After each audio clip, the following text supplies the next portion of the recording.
Hello, everyone, and welcome back to the Bricked Up podcast, building your algorithm brick by brick. I am your co-host, Lego Liam 1803, and I am here with my good friend, my best friend, my chum, my good old Billy Boy from Virginia. Fuck it, whatever. Philip Wagner, aka the American Mutant. Say hi, Philip. Hi, everybody. I'm happy to be back on the Bricked Up podcast. And let me tell you, folks, I'm bricked up for this episode. We are most certainly bricked up. Plenty of baddies in these movies that we're about to talk about. And today we will be covering Disney and Pixar, a very interesting topic, especially for me right now, because I've been kind of sucked into watching some Disney movies as of lately, and it's mostly the old stuff, the 90s, the early 2000s, the Renaissance era, and the Dark Ages for traditional animation, I will say. But yeah, we are going to be covering quite a bit. Some general discussions here or there. Just going to be kind of a casual episode. We'll be discussing some of our favorite Disney films, childhood classics, our favorite Disney film overall, from traditional animated, 3D animated, to even live action. So, Philip, how would you like to start this? Would you like to talk about your personal favorite Disney film overall? Man, that's like a hard one because, like, especially growing up in the early 2000s, there was a lot, and I mean a lot, to choose from. Not oh man, what is it? Is it too cheesy to say that like The Incredibles is probably my favorite? Because I know it's like a favorite of. Or wait, is that a Pixar That's movie? a Pixar one. Ah, shit. Hmm. But if that's your favorite Pixar movie, that's great too. That's a good choice. Oh man, I'm trying to think of like a specific Lilo and Stitch. Is that a Disney specific Yes, it movie? is. Ah, okay, then that is my favorite. Ooh. Sorry, it's so hard to not get mixed up what is Pixar and what is Disney because I know that like now in like more recent times are a lot more closer to each other. Mm-hmm. But like we had a lot of different Disney and Pixar films and stuff like that coming out of like the early 2000s. But my favorite had to be Lilo and Stitch because like I don't know, little alien dude that's you know kind of was an experiment all out on the run, and there's some good like family vibes going on. Well, I mean, I don't know how good family vibes is like like the government is about to rip away this native Hawaiian girl from her sister because the sister cannot technically, in the eyes of the government, support her and her sister. So like CPS is gonna be like, ha ha, motherfucker, we're putting them in the system. It's a great way to start off this podcast I episode. mean, Um, no. But like besides that, Lilo and Stitch is like very heartwarming, very cool little action scenes, beautiful animation, mm, great characters. We won't talk about the live action one that just recently came out because that's fucking dog water compared to the original. We'll keep that for a different day, different story. We'll just pretend that the animated Lilo and Stitch was the only one that exists in this yep. timeline. Yeah, there's only So one Lilo and Stitch theatrical film, and then the direct-to-video movies and the TV show. That's it. That's all there is. right. There was no anime, and there was no live-action movie. Never happened. Exactly. But yeah, that would have to be my like personal favorite, and probably one of my like I can't tell you exactly which was my very first Disney movie or Mm. show that I had ever watched, but I definitely would say probably Lilo and Stitch is probably like one of my fondest and one of my earliest memories of any Disney movie, even amongst like the classic stuff. So, but I guess I'll ping pong or throw the same question back at you. What was like either your earliest or like favorite Disney movie that you have So, seen? I don't recall my earliest Disney film. It's kind of a mix because I was born in the '03, so Mm-hmm. it was I was kind of thrown into this era of Disney where They're beautiful traditional animated films weren't doing so good in the box office, and 3D films were on the rise. So I had a mix of Pixar films. I think it was just mostly Pixar movies, if I'm being honest, Mhm. and then whatever Disney decided to throw out there in the late 2000s for 3D films, like Chicken Little and 2000's greatest animated film of all time, Dinosaur. You remember Dinosaur, Philip? I remember Dinosaur. Yeah, what a wild ride.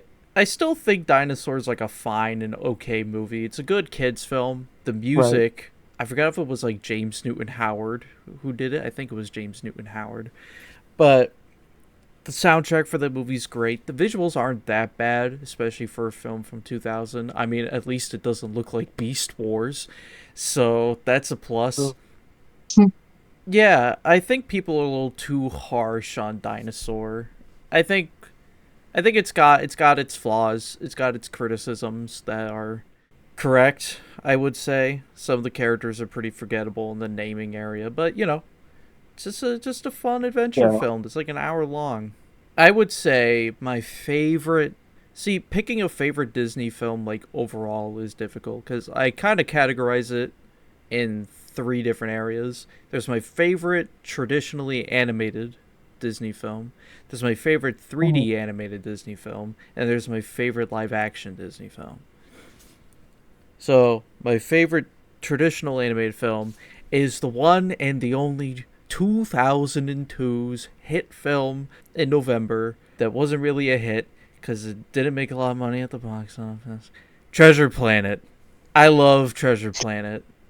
And Who could have guessed? who could have guessed from the last episode where I went on this whole thing about Treasure Planet before I shit all over Starfield? But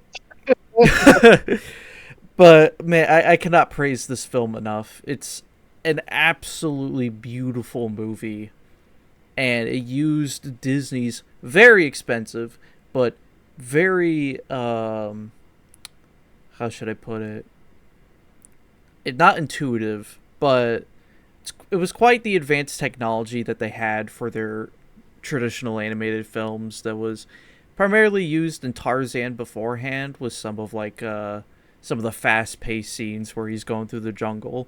But Treasure Planet, most of the Mhm. movie is basically shot with deep canvas all the time, almost. And Mhm. it just makes this very stunning and beautiful, artistically beautiful world that is the set piece for Treasure Planet. The animation for the characters was also extraordinarily well done, and the Nostalgia Critic has kind of praised it in his Treasure Planet video, but I think Long John Silver, or John Silver as he's just known in the film, is probably one of the best animated characters that Disney has ever made. Like, he's such a fluid character, and the hybridization between him and 3D animation with his cybernetic pieces it's Right. just incredible.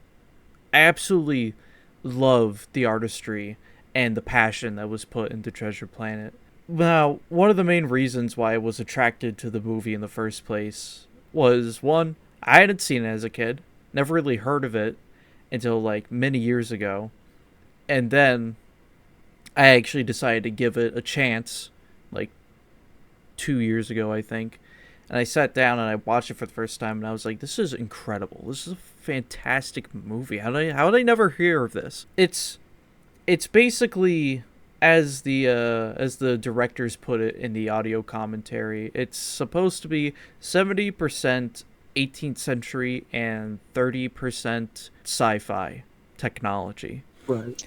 And I absolutely love that because for me, I love sci-fi. It's one of my favorite genres. Not exactly my favorite to write, but visually it's got to be one of my favorites and one of my favorite settings for stories. And then Pirates is also up there. I love 18th century stuff. Big fan of Assassin's Creed Black Flag and Assassin's Creed 3. Love those games. Love me some Pirates of the Caribbean and Pirates of the Caribbean: The Legend of Jack Sparrow for the PlayStation Zero for the 2. PlayStation 2. Dun, dun, dun, dun, dun, Yeah. It, and it's just the melding of those two settings and genres that just helped make me fall in love with Treasure Planet. But more recently, I've taken to really loving the character work done in that movie too, with James Hawkins, John Silver, and some of the minor characters like Captain Amelia and Dr. Doppler.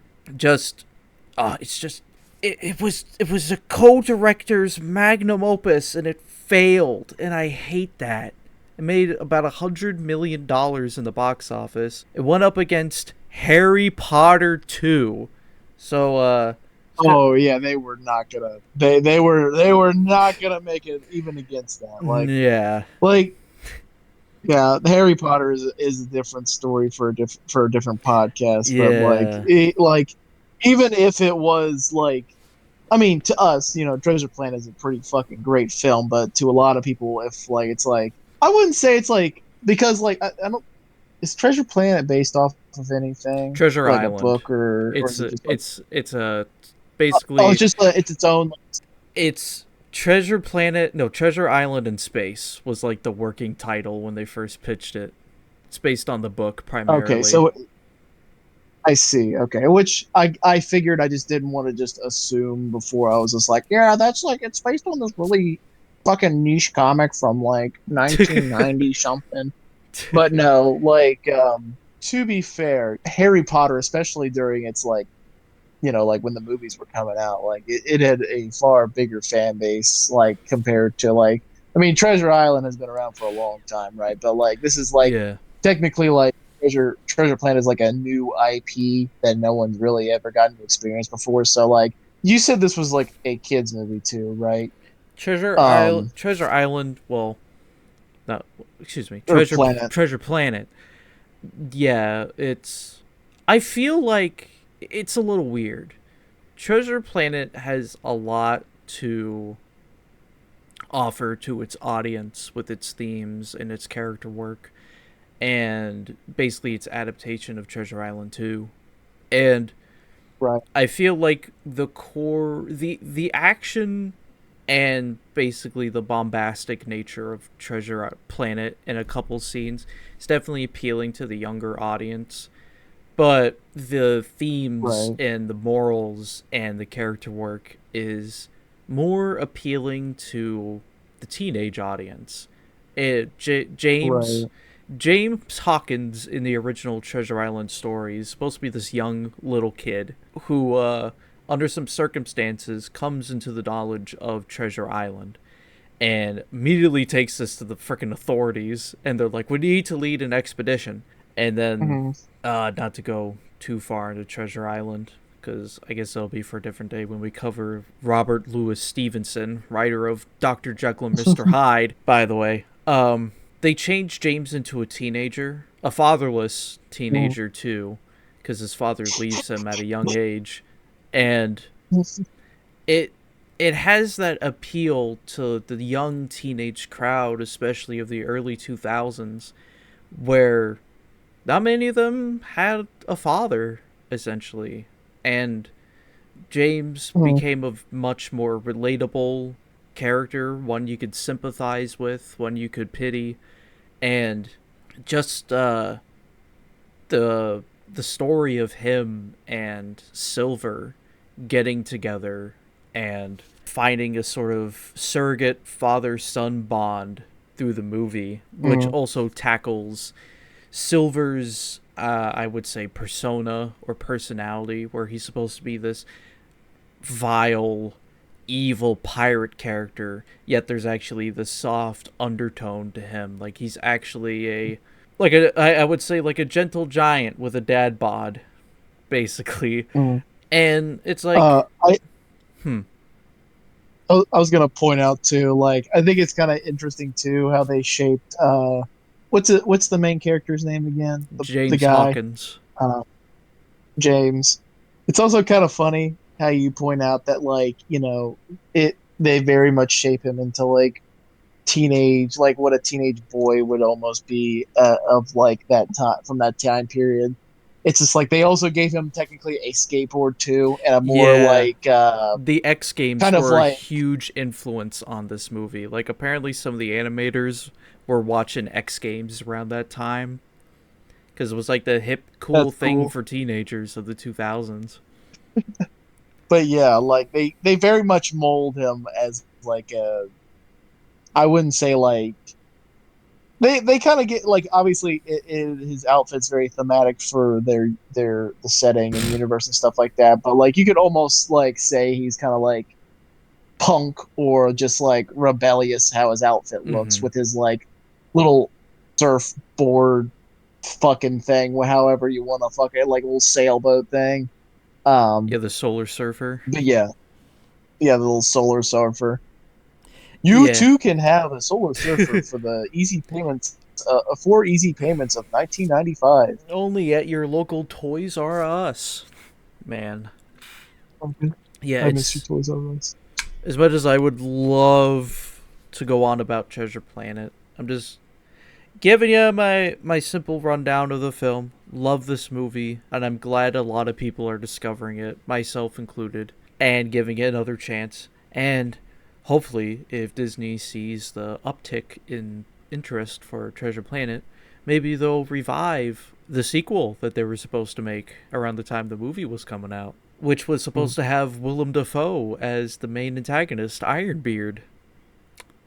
Oh, Yep, that was stolen from us. Thanks, Disney. But Disney. all good things must come to an end at some point, and sadly, the box office often determines that. Right. There's so many great essays out there on Treasure Planet 2, 20 to 40 minutes each, and I recommend everybody go and check them out. They're absolutely incredible, and they give you a kind of a common consensus, but also a diverse look on Treasure Planet as a movie. Everybody's Hmm. different opinions and whatnot, but yeah, fantastic film. My favorite, the debatably my favorite traditionally animated Disney film because when I think about it, there are plenty of others like you mentioned Lilo and Stitch that might often battle with Treasure Planet for being like my top favorite or at least in the top 5 cuz Lilo and Stitch is definitely up there. I love that movie. And I'd say the others include like The Emperor's New Groove. It's definitely up there. Mhm. Is Atlantis also a Disney film? Yes. Oh. Hmm. See, I really like Atlantis, but I think there's some stuff inside of it that works against it from being like an ultimate favorite of mine. It's probably in like top 10. Man, I would love to I put it in top 5, but I don't know. It's a little tough because to I me, once they get to Atlantis, the pacing just falters. And mhm. the way that they build a relationship between Milo and Kita, to me, it just needed more to it. Like, add another extra Mhm. 10 minutes to the film that relates to building a relationship with them, and voila, I think you would do a much better job at building those two up. I'll be honest with you. I was only there for the aesthetic of like the machines and the boats and the Yeah, fucking soldiers with the like World War I gas masks and rifles. That's the only reason I'm actually there. yeah, Everything else about the movie, yeah, I agree with you. Pacing fucking tanks after they get to Atlantis and like Milo and his girl. It ain't it, Chief. It's like I almost roll my eyes at like. I mean, there's plenty of like stereotypical like romance throughout riddled throughout like Disney movies and stuff like that. But at yeah, least for most Disney movies, like the relationship that these characters build is like a lot. It's like throughout the entire movie that you can see them building the relationship with the pinnacle of their relationship being like the very ending where they usually seal the deal with a kiss or fall in love and eventually get married or yada yada yada, yeah, right? But yeah, in this one they're just like, this is the equivalent of fucking like Christopher Columbus coming to the New World and being like, that girl right there, that native girl, that's mine now. Man, Um, yeah, I feel like Milo had more chemistry with the engineer girl throughout most of the oh movie. yeah, yeah. Yeah. I felt like they're really cute Speaking of together. which, so they did McDonald's toys, I'm pretty sure, for this film. And I actually got her little engineer truck as one of like the little toys, Huh. Happy Meal toys, and it was like, so what it actually did is that it moved like a little vehicle, regular vehicle, right? But Hmm. it had like a ink stamp on the bottom of it. So as you rolled it across paper, it would leave like an ink stamp of design or whatever. So I was like, oh man, that's so fucking cool. Huh. Yeah. But Yeah. But I anyway, let's continue with what you were saying. but yeah, I do agree with you that I think in some Disney films, it sometimes the relationship with like a main character and just another major character sometimes feels a little forced. Not an example of this, but kind of an example of like a more forced relationship that didn't exactly have like the proper build up to me is also in Treasure Planet. Now, I think Doppler and Amelia are cute together, but the movie didn't exactly have like what I think would be like the necessary scenes to really establish a relationship forming between the two of them. And it really sucks because when I was watching the audio commentary for Treasure Planet, they actually brought up this scene of after Amelia finds out that Mr. Arrow died, she gives James a very disappointed look because he was supposed to secure the lifelines, and he did, but it was sabotaged by Mr. Scroop. And she just gives James this disappointed look, says some words about Mr. Arrow, and then like returns to the bridge. It was supposed to be more emotional, like she was supposed to like get upset and start crying and go into her cabin, and Doppler was supposed to comfort her, or at least pursue her to Mm. comfort her.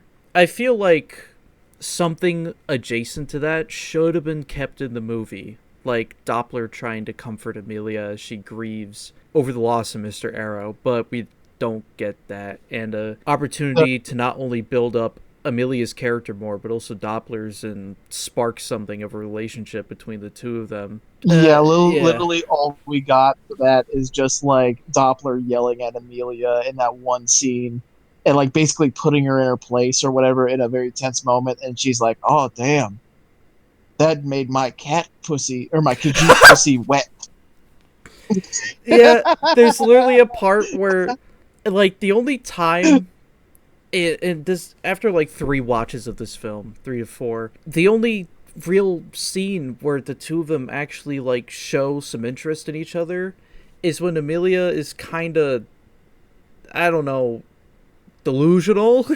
I think that's the only way to put it, because she's being put under some medical care and she's just like, oh, doctor, this and that, da da da. And Dr. Doppler's just like, this bitch is crazy. Mm.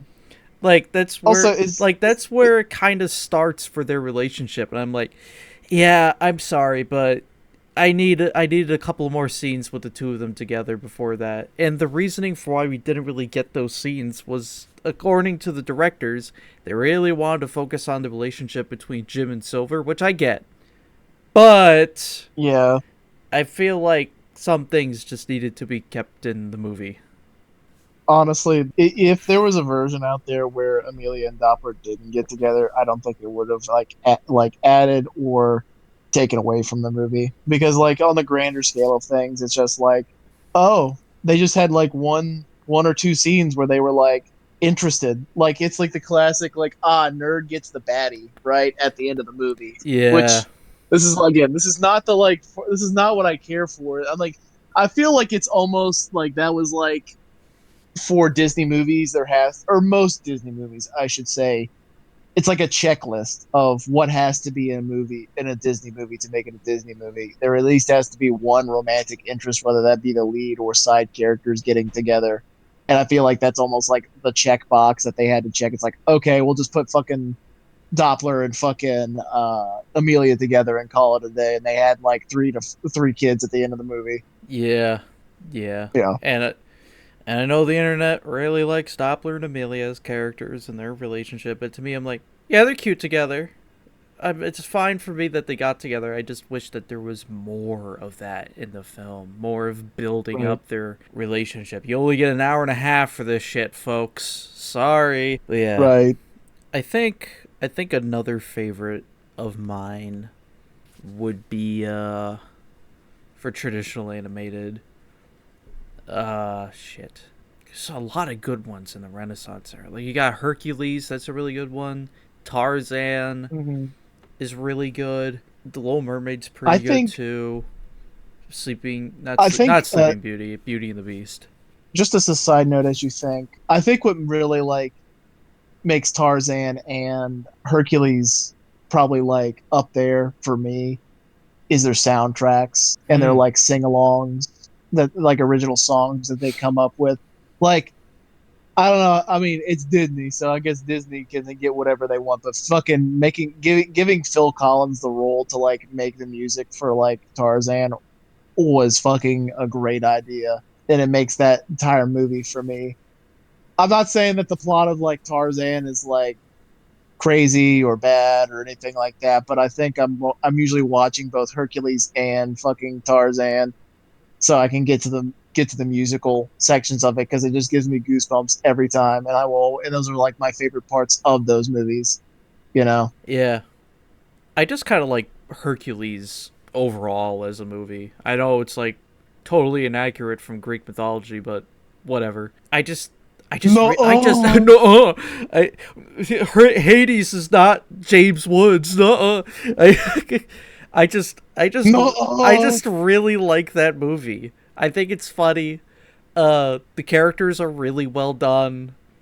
I like Hercules' character. He's kind of like an awkward dork sometimes. Yeah. Meg is an actual love interest. James Woods Well, Hades is we, like an icon of a character. Love his ass. Danny DeVito was quite the surprise in the movie, though. He actually does not remember voice acting in that movie, by the way. isn't that kind of like Ron Perlman with some of his fucking films? Where he's like, I didn't realize I was part of that. Yeah, where And he doesn't remember playing. I think like the Lich in Adventure Time. Like he doesn't remember yeah. that. It's kind of a small Like world I for feel him like anyway. it's gonna be kind of like a little bit of like a deja vu or a shocking moment if they like actually do genuinely forget doing a role and then one day on TV in the background of a TV they just have like film that you did or voice acted for come up on the screen like, "Ah, what the fuck? Why is my voice on that? That's Get my me. lawyers right now. We're gonna get some royalties." Mm. Hercules taught me that as a young man, you too can get an older woman. Because the fucking it's Meg. What's her Yeah, name again? Is it Meg, Meg? Meg. Yeah, Yeah. Meg. Yeah, I think she's like, oh, she's definitely not in her 20s anymore. I think she's probably like in her early 30s in that movie. And like Hercules, like he's like 18, and I'm just like Hell yeah, me brother. clapping my fingers together and like rubbing them. It's like Hell yeah, brother. I too can score older women. Hell yeah, dude. Get Um, them cougars, Hercules. Hell yeah. But hey man, do you yeah. do you think that Ron Perlman remembers Mutant Chronicles?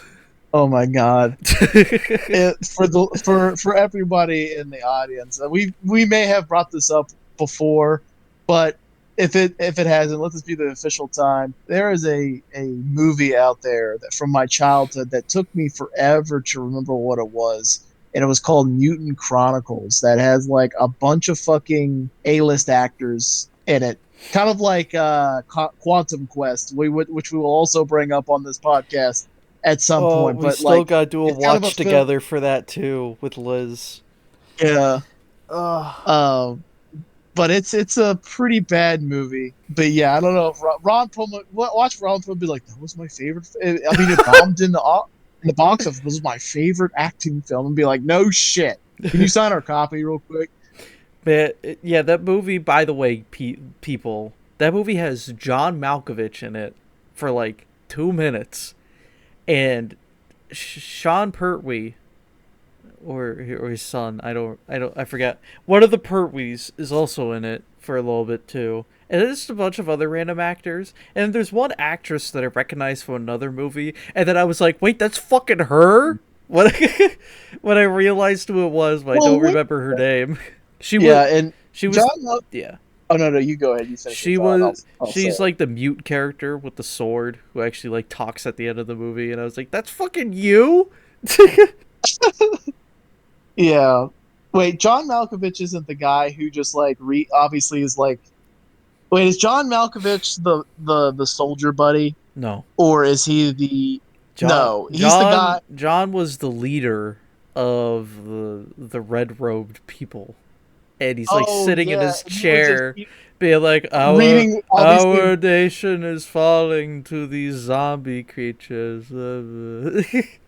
Yeah, it's pretty obvious that you can watch his eyes reading off a prompter or whatever because he just doesn't give a fuck about like his role in that one. Um. Anyway, we'll talk about Mutant Chronicles and maybe a Yeah, dedicated episode one day. But like, continue with some more of your films that you enjoy from yeah. Disney. But real quick, Philip, from where I'm sitting, between my little fly collection and a pole of my desk, I could see the fucking skibbity toilet figure you got me right on my Mm. table. You It's always one. It's motherfucker. actually a listening. It's a listening and video recording device that's planted in your house. But yeah, Yeah, uh, any other traditionally animated Disney films that you've watched that you really like? I'll be honest with you. I don't really care for too many films that are like the classic Disney films or anything the more recent, not more recent. I would say like early 2000s, late 90s Disney films are probably always my favorites out of all of them. Not I'm not obviously I'm not trying to be like misogynistic or anything like that. But like, I really don't care for many of the like Disney princess movies all that much. Hmm. I mean, or sexist, I should say. Like, I'm Yeah, not trying to yeah. be like What have just you? like they just don't interest me all that much. I mean, they're cool, they're interesting, and like I feel like you should probably give them a watch like once because I guess they have some underlying good values or whatever. But like traditional animated like stuff from Disney, what is 101 Dalmatians? Is that a Yes. Disney movies? Yes. That would probably be my like that and the Fox and the Hound Mm-hmm. and fucking Lady and the Tramp. Those like all three of those are dog movies, but those are probably my favorites of like besides like the more modern stuff out of like this Disney films. Some good choices. Good choices right there. Some good old ones. Yeah. What about you? Yeah. Anything like classically that you really like? Man. Disney princesses? Listen here, Liam. If you say what I think you're gonna say, like you're gonna watch some manly Disney movies. You ain't watching that sissy shit. Like, how many fucking times are you gonna watch Cinderella, brother? Listen, she gets her man, but listen, I think the ugly stepmother was doing the right thing. Gotta Oh my oppress them god. women. Well, when it comes to the classics, you know, Brielle's favorite Disney movie when she was a little girl was Snow White. So we had that DVD on like a lot, and I kind of grew to hate it for a little bit, but nowadays I'm like, this is a this is a cinematic classic because it was like Disney's first Best Picture win was Snow White, Right. and it's just a good movie artistically, and I'd say kind of simple, has some catchy songs here and there. Terrible adaptation of the original Grimm's Brothers Right. story. I want my Yeah. Snow White to die at the end, okay? Don't we all? Don't we all? But hallmark of Disney, basically Snow White and the Seven Dwarfs. Disney really had a thing for adapting some really dark fairy tale stories back then, Right. and I feel like if they just adapted them as is, I feel like Disney could have been a Yeah. way different company. But a couple of the other adapted works back then that I've seen, Alice in Wonderland, I remember watching when I was really little, but I haven't given it another watch. But that one Mm, is also another hallmark of Disney that they've touched with their live action remake hands. And if you like right. Zack Snyder's color palette and want to apply it to one of the most colorful Disney films of all time, you get fucking Johnny Depp and Tim Burton's Alice Through the Looking Glass, or whatever the remake was called. You get Right. that. You get fucking dark dystopia. I'm not very happy with that movie. I watched the second one and I was like, it's something. But Mm, you know, the first movie, when I was really little, I remember the intro to the movie a lot, and it was just kind of. I know that the book is also a fever dream, but that movie was just as much of a fever dream as the book. In the intro, the right. whole intro sequence where Alice is entering Wonderland and through the keyhole and the island with the dancing animals and what have you. Just some weird vibes that I felt as a kid too, because I was like, what the fuck is happening in this movie? Right. Peter Pan, the original Peter Pan cartoon. I think I watched like once or twice as a kid, and I think it's pretty good. Captain Hook is an icon of a villain. I'm glad that he's sort of perpetuated through time, through Disney's history, as one of their more It's just, iconic I mean, characters. yeah, I guess I have only ever watched like the original Peter Pan like once in my life. I would say I've probably seen all like classic Disney films like at least once in my life.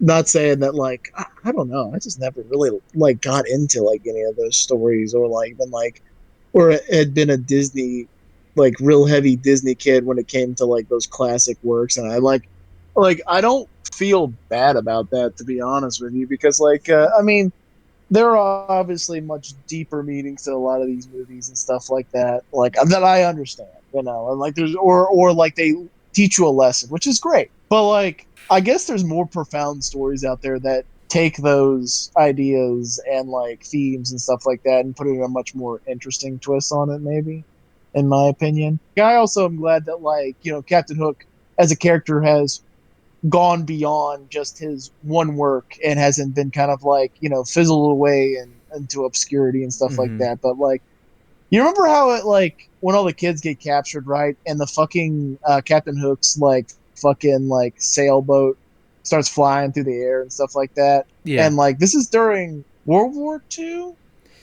No, World War I. this is like Victorian era, Britain. Well, isn't there like searchlights and shit like that going on that like in that sky in that movie? I don't know. I haven't seen it in a long time. I don't remember. I'm pretty sure there's a. Well, if I'm wrong, then Okay, I'm wrong. But hold I on. remember there being like well, while you do that, I'm going to explain what I because remember. Like because I remember because Captain Pe- Hook's sails. because Peter Pan is based on a book. Let's see when the book Right. came out. Peter Pan, play and novel. 1904. Okay, so you might be right around that time. Okay. So like there was like searchlights and stuff. Like it's like I'm pretty sure this was set during like I don't know the Blitz or whatever, and like London being bombed or This whatever. So was like there was not searchlights set and during whatnot. the Blitz. Okay, well maybe the animated This movie is was set during the Blitz, 1904. motherfucker. Okay, you know I don't know why we're having an argument about this, but I'm loving it right now. Peter Pan, Okay, no, I just Disney I, film, setting, setting year. Let's see. 1904. There was no bombing. This is not the era of the Nazis. This is the era of the German Empire. I swear to God, there's a fucking film or movie of Peter Pan where Captain Hook's fucking ship is flying through the air and it's being shot at by spotlights and stuff like that. What the And I fuck was are just you gonna make a talking fucking about? I was just gonna make a fucking joke about how fucking imagine if the movie ended prematurely because Captain Hook's fucking flying ship got shot at by AA fire. I don't think fucking magic fucking deflects Well, 20 millimeter rounds going through fucking a wooden hull. well, his ship does fly at one point in the movie because they sprinkle pixie dust on it to make it fly, or Uh, fairy dust, pixie dust, whatever you want to fucking call it. They're all the same. Anyway, you're some racist to fairies. I guess so. Yeah, they're only good for pixie dust. Let's Only harvest good them for into one extinction. thing. They're fucking pixie dust. But, but, I'm not gonna lie. I prefer, now this might sound obscure to the people, but I grew up with a different Peter Pan film. I grew up with the 2003 live action version of Peter Pan. Oh, really? Have you seen that? I have not, but I have heard of it. Dude, I think I haven't seen it in a long time, dude. But I think that's my preferred Peter Pan film. I remember being super long. I think that's it. I remember some parts of it. Definitely not as jovial as the Disney film. Yeah, I think I watched the one a lot more, but despite that fact, I don't remember it as much as I remember the cartoon. Even though I've seen the cartoon Mm, lesser times or fewer times. But yeah, Peter Pan, classic film. yeah, Watch Hook. Hook is also a great movie. My headcanon is that the 2003 film is a prequel to Hook. right. That's my headcanon. Hook's a good movie. Have you seen Hook? Yep, I've seen Hook. Okay, good. Good movie. People call it like Spielberg's worst. I disagree. I think Right. it's a fun movie. Great movie. People like to praise Pinocchio a lot. And I'm not going to lie, I don't like Pinocchio. Or at least, I think it's overrated as fuck. It's a very overrated film. People are like, this is I best Disney film that Disney's ever made objectively. It's the greatest film of all time. And I'm like, absolutely not. Most of the films that came out during the Renaissance era for Disney, better than Pinocchio. Hands down. You can fight me on that. Fight me, bitch. you know what I've got to say is like there are a lot of like fucking Disney films out there like the story of Pinocchio is basically just don't fucking lie, you know, Mm-hmm. or well, I wouldn't say it's like all just like because like he if he lies, his nose gets longer. I guess you could say like The Boy Who Cried Wolf is a better fucking story for like don't fucking lie or no one's gonna believe you. But like it's like, oh, so you made an entire fucking movie on this? Like, I'm sure when a lot of these Disney movies originally came out, it was the best shit since sliced bread at that time, right? Because like Yeah. we are so fucking graced by animated movies nowadays comparatively to back then. When like you could probably count on your hand how many fucking like animation companies were out there at that time making shit. I think Disney was like what like obviously the biggest, but like there's very few else out there, Yeah. Like, at the time. But now it's just like yeah, anybody can just animate. yeah, especially Um, feature length animations. Because Disney had it start with like the short films that they showed off in movie theaters before like a movie came on. And then, Warner right. Brothers had their Looney Tunes stuff, and then Fleischer had like their Superman animations from way back then. I think Disney was like the first one in the United States at least to really like look at making a feature length film, which I think Snow White was like Disney's first, I'm pretty sure. And they're like, "All right, we're putting our eggs in a basket for this. Let's see what we can do." And then it was a hit. It Right. was a success. And then they were like, we could really do something with this. We could make a lot of money. Let's adapt We could make another a very dark, old German story. Actually, I think Pinocchio's Italian. I think it's of Italian origin. But I know that Pinocchio's set in Italy. The original Pinocchio. Do you know any of the details about how dark the original Pinocchio was? not necessarily. Oh, like Pinocchio gets hung. dark. Oh, He gets lynched by the rip. townspeople because unlike Pinocchio in the movie, where he's this like good-hearted young man who tries not to get up to bad shit, but you know, curiosity be damned. He's kind of an asshole in the original story. Oh, Yeah, he's quite the nuisance, and he gets his comeuppance. Like I said, he gets fucking lynched by the townsfolk. Like this dude actually like gets killed and then brought back to life, only for him to fuck shit up again because that's how the original story ended with Pinocchio getting killed. And then when people read the story, they were like, this is god awful and terrible. Okay, fine. We'll make a sequel. We'll bring it back to life. But he's still going to get shit on by the townsfolk because he's a little shit. So, right. yeah, that's Pinocchio, the original story. I feel like some of the more modern criticisms for Disney's classics is definitely them watering down the original tales. And many people want to see the original movies get adapted, like, accurately. Because, yeah, as good as those old Disney films are, they definitely censor some things from the original story.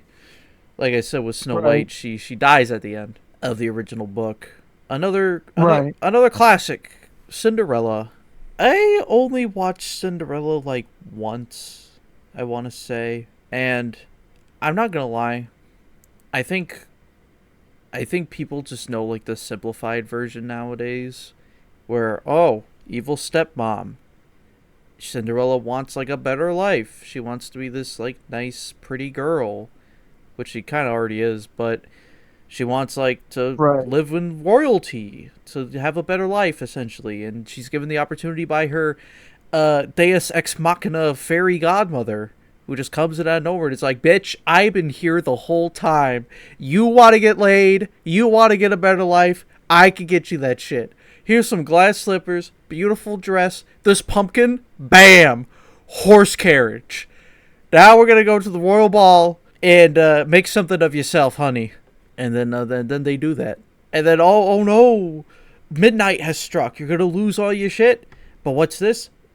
The glass slipper that fell off your foot didn't disappear for some fucking reason, and now the prince can use that as evidence to try and track you down because because now after one night in dancing with him, he's completely obsessed with your Aryan ass. So now he's on the hunt, and now he's looking for you, and then he finds you. And then in some of the original like books or whatever, when they were trying to fit the shoe on her ugly stepsisters, they had to cut off parts of their feet in order to fit the shoe Oh my on. God.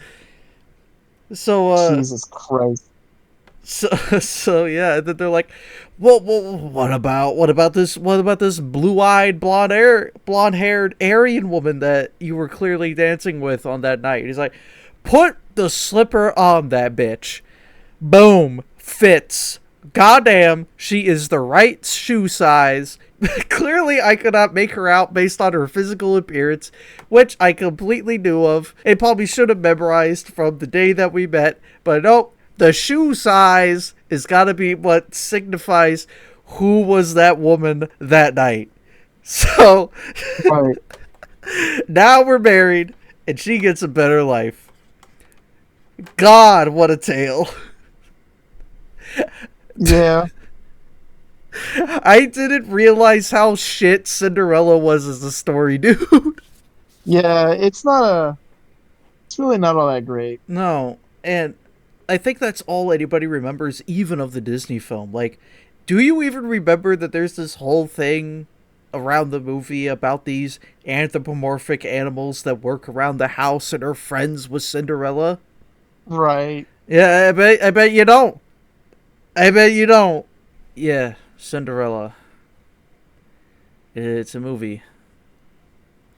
It is indeed a movie. Sleeping Beauty. Now, I actually haven't seen this one. I've only seen like little clips. Now, I know what the audience is thinking. Liam, you haven't seen Sleeping Beauty. You've only seen clips. Why do you have Maleficent in the heart frame? Shut up. I like evil bitches. Anyway, Likes uh, them evil baddies. I think, man, I do actually want to watch Sleeping Beauty at some point because I heard it's actually a pretty good movie, and Right. I think it was one of the first Disney films that was widescreen or used like a 16:9 ratio that we're all used to nowadays. Like it was one of the first to do that. Like That's that's pretty fucking cool. like that's the significance of Sleeping Beauty to me as of right now is that sort of advancement in their technology for films and animated films. Just widescreen. So, yeah, I know there's probably like a handful of other classics. I know that you brought up some of the more animal focused ones. I know that there's also like Aristocats, which by the way, I think cuz my sister and I were doing our own like tier list of Disney films and she ranked that movie Aristocats into like S tier. I have never seen this film. So if she puts that shit up into S tier, I'm like, okay, maybe I should watch this Hmm. film. Right. I don't think I've ever seen the film. I mean, I know of it, but I don't think I have ever seen it myself Yeah. either. Yeah. I haven't seen 101 Dalmatians, but I heard that one's a classic. It looks good from what I've seen. I heard that It's the first live action remake is like really funny. oh my god, yeah, oh yeah, as well as the second one. I enjoyed both the films, even though the first one is everyone's favorite. The second one is also has a special place in my heart, just as well. Yeah, I think I saw Lady and the Tramp once, and Hmm. I think that's all I really got to say about it. Not really too significant to me. I did like it. I do like Lady and the Tramp. It's a classic film, classic love story. But yeah, nothing really much else to go on. I know that probably some people weren't expecting me to go on a rant about Cinderella, but there's nothing really much else I could talk about these classic Disney films that I haven't really watched. But yeah, most of my forte is with the Yeah. Renaissance era, where I think that's their gold for me. That's Disney gold right there. It's same for me. Like, I'll be honest with you, I've only really watched like a handful of like modern Disney movies as well. Like the 2010s going into the 2020s, like it has been kind of far and in between because like I guess I'm just not the audience anymore for like some like modern Disney films, even though like there have been stuff that's been like really like extremely highly rated in the animation community. Like, is Coco a Disney film or is that a Yes. Pixar film? Wait. No, Uh, Coco is a Pixar film, yes, but we are talking about Pixar, so okay. you can go off on that if you want. Well, I haven't seen Coco, but like I heard that it's really really good. But like You gotta watch it. so like again like I'll just say this really quickly. I do not know much about like the more modern Disney films that have come out recently. Some of them. Oh well, I guess. Well, no, Frozen and fucking. I was about to say fucking Braveheart. Uh, Brave, Pixar's Brave. Brave. Yeah, both of those films are really, really good. You know, my girlfriend Gina, flashbang Gina on the screen right now. She loves Brave and like a lot of its musical numbers, and See, well, not they're not musical or numbers, but just like music the in music. general. See, Yeah, I love Brave too. Just a detour to Pixar real quick. I love Brave. It's not like my right. favorite Pixar film, but it's up there. However, a Mm. lot of people don't like it, and I don't get it. I don't get how you I can't don't. not like this movie. It's fun. It's Scottish. The music is great. You want to change your You fate? want to change it? Yeah, I'm the Mister. Yeah, it's over, Merida. I have the high ground. You underestimate my boy. I'm surprised they never made a second film to that Because to Brave. I don't think it made a lot of money in the box office, and I don't think I don't Isn't think it that did well critically either. isn't that like the story of every animated fucking film? Yes. Yeah, but What sucks more about Brave is the original director. She had this wonderful vision for Brave as a movie, and I mm, really like what she was gonna go with the film. However, mm, Pixar fired her partway through production and replaced her with some lame. schmucks. So, Much. not much of her film is left in the movie, and that's really sad. I wish that she was able to make her movie. Why? Yeah, yeah, fucking shame. As much as I do like Brave now, I feel like we could have gotten a better one too out of it. Mm. But yeah, if we're gonna talk about 3D movies like Pixar and modern Disney, I guess we could segue into that. Talk about some of our favorites if you want. Sure. Like, I feel like I'm a bigger Pixar fan than I am a Disney fan at the end of the day because I just think that like Disney, like obviously Disney's been around for a long time and it's had a lot of like, oh damn, I guess I totally forgot about the whole fucking just like Mickey Mouse, Goofy, and stuff part of Disney. Damn, I Yeah. just skipped all over that. I'm sorry. That like fuck. We'll round back to that. We'll talk about Yeah, Pixar real quick. we'll talk about Mickey Mouse in a bit. Yeah, Incredibles, Toy Story. Most of the Toy Story movies, I think, like One through the three. first two are definitely solid. Three is it's a teeter for me. Four, I don't give a fuck. Ooh. Um, Oh. Wally, Cars, one and two are pretty good. The third Oh. one I did not watch. Oh. I know that's pretty fucking divisive to say the second one is pretty great, but I like the second one. But the first one is like the best of the best. I haven't seen Coco, but I've heard a lot of good things about it. Yeah, like Monsters Inc. is another one that I really, really like. I really, to be honest with you, I don't think Monster University is all that great. I think they should have just stuck Hmm. to the one. And I know that they recently released well, not really recently, but Monsters like at Work, recent the in like the show. last, yeah, Monsters at Work, which I heard was okay, but like I have no interest in like watching it. So that's kind of it for like Pixar because I really don't want to. I want to save again. I want to save most of this to just being like Disney centric, but like yeah, there's some pretty good like Well, this Pixar is films out there. yeah. Well, this is the Disney Pixar thing, so I guess we could kind of combine the 3D films together for both. Talk about them, but yeah, Right. I do kind of generally agree with you. Toy Story, 1 through 3, some great films. People really like Toy Story 2, and I'm among them. But I don't know. Right. I feel like Toy Story 1, 2, and 3 are pretty much on par with each other for me. Like, they're all great films. Toy Story 3 and 2 definitely have the more emotional impact on their story when it comes to, like, abandonment and stuff like that. But I think overall they're on par. Toy Story 4 is just, it's there. It exists as a film, Right. and they're making another one, which, yay. You can see that I'm very enthused by Toy Story 5. Yeah. I uh, feel I feel like I almost don't want to even say that like it's like a SpongeBob situation, but it's like when a studio finds its number one product and takes it and it just like holds on to it forever. It's kind of like that, but it's just like, man, like you don't like I think like the first like I know I said that like the third one is okay and the fourth one like but like I feel like they could have stopped after two or three, you know, and yeah. just I mean they did eventually go on to other stuff, but it's just like, like is there really more of a story to like tell here?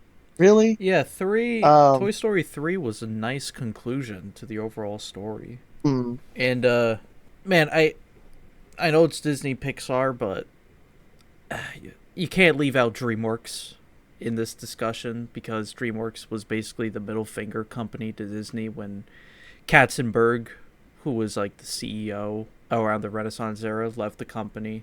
Basically threw up a middle finger to them. It was like, I'm gonna go right. start DreamWorks, which then they pumped out Ants and Road to El Dorado and The Prince of Egypt, which is like fucking phenomenal. Sinbad, Spirit, that's the one with the horse, the Matt Damon horse.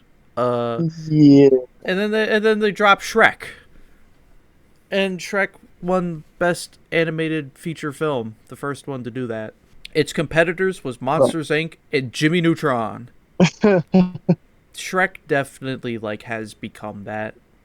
but unlike Toy Story, where I think all you can do is just watch the first three movies and ignore the rest, Shrek is a little different. 1 and 2 are great. The third one is Hmm. ass. The fourth one is good. It's great. And see, people say like, "Oh, you can just skip the third one," but then the third one's the one where Fiona announces that she's pregnant and then has the babies and then this and that, yada yada. It's like, I'm sorry guys, the third one is kind of essential if you want to get the third story. You can't just skip over to the fourth one. Right. Yeah, Bug's Life.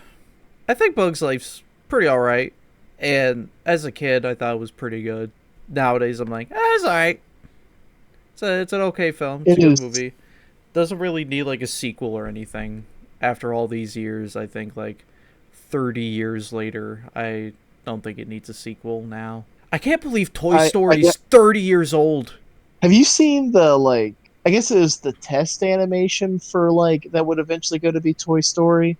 For Yes, I yeah. have. Oh my God, that the baby in that is like horrific. Oh, Like I was. you're talking about one of Pixar's original short films they did when the team was like in college. Oh, okay. But I'm glad we know what we're talking. What you're Yeah. talking. What I'm talking about. It's pretty freakish. I'm like, oh, Yeah, some of the test footage for oh, Toy Story though was kind of yeah, it was kind of interesting. Like Woody looked more like a nutcracker really rather than like the toy that right. we know him now. It's kind of funny to like see some of the test animation where they're kind of treading the water on which actor they want to be a character. Like one of the more popular ones is of Woody using a scene from Turner and Hooch. That's a movie that stars Tom Hanks, and that was when they were like, maybe we should get Tom to be Woody, and they used that as like an audio sample and animated Woody to that audio. Mm, It's pretty fun to watch. And along with like the major story changes that they did to the film, I think it was like they recorded everything with Tom Hanks and everyone else. But the story was just too damn dark and Woody was just too much of an asshole, so they were like, let's change it real quick. Let's change it so that Woody's not an asshole, okay? Let's make it a little bit more lighthearted. right. Right. Yeah. I just Yeah. love learning that stuff because that was like Pixar's first animated feature film, and that was like the first fully 3D animated feature film too. Wasn't the first fully 3D animated thing though. That actually goes to a Canadian TV show that I've completely forgotten the name of. I'll probably throw it up on the screen what it is. It also has a video game that Rearez covered. I don't know if you would know it, Right. Philip.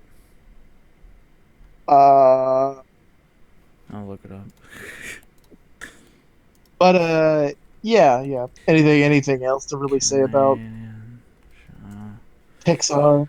I can't. Uh, I don't really have anything much more to say about Pixar. It's just like they have quality films. So like I would say that Pixar regularly produces quality animation. It's just sometimes that they over Reboot. overdo. Huh? Reboot. That's what it was called. Sorry to interrupt. Reboot. Gotcha. No, you're fine. Like I said, Pixar has like really great films. It's just that sometimes they when it's an already established IP, they just take it too far. As like they don't end it properly, or they just like when they do end it, it's already kind of like sour. Like everybody's kind of like sour about it a little bit. Mm-hmm. It's just like it's not all that great. Toy Story. Yeah. What are some other like great Pixar classics? Finding Nemo. Really loved Finding Nemo as a kid. Hmm. Willem Dafoe fish I that people find sexy for some reason. just as you played Pirates of the Caribbean for the PS2, I played Nemo for the PS2.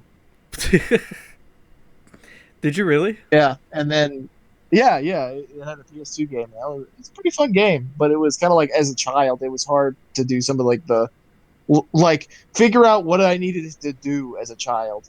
But yeah, I never got to beat that game. Just FYI. So Uh, maybe one day. Actually, let me look it up really quick because like most PS2 games are fucking like at least $50 now. oof. Nemo PS2. How much they selling that bitch for right now?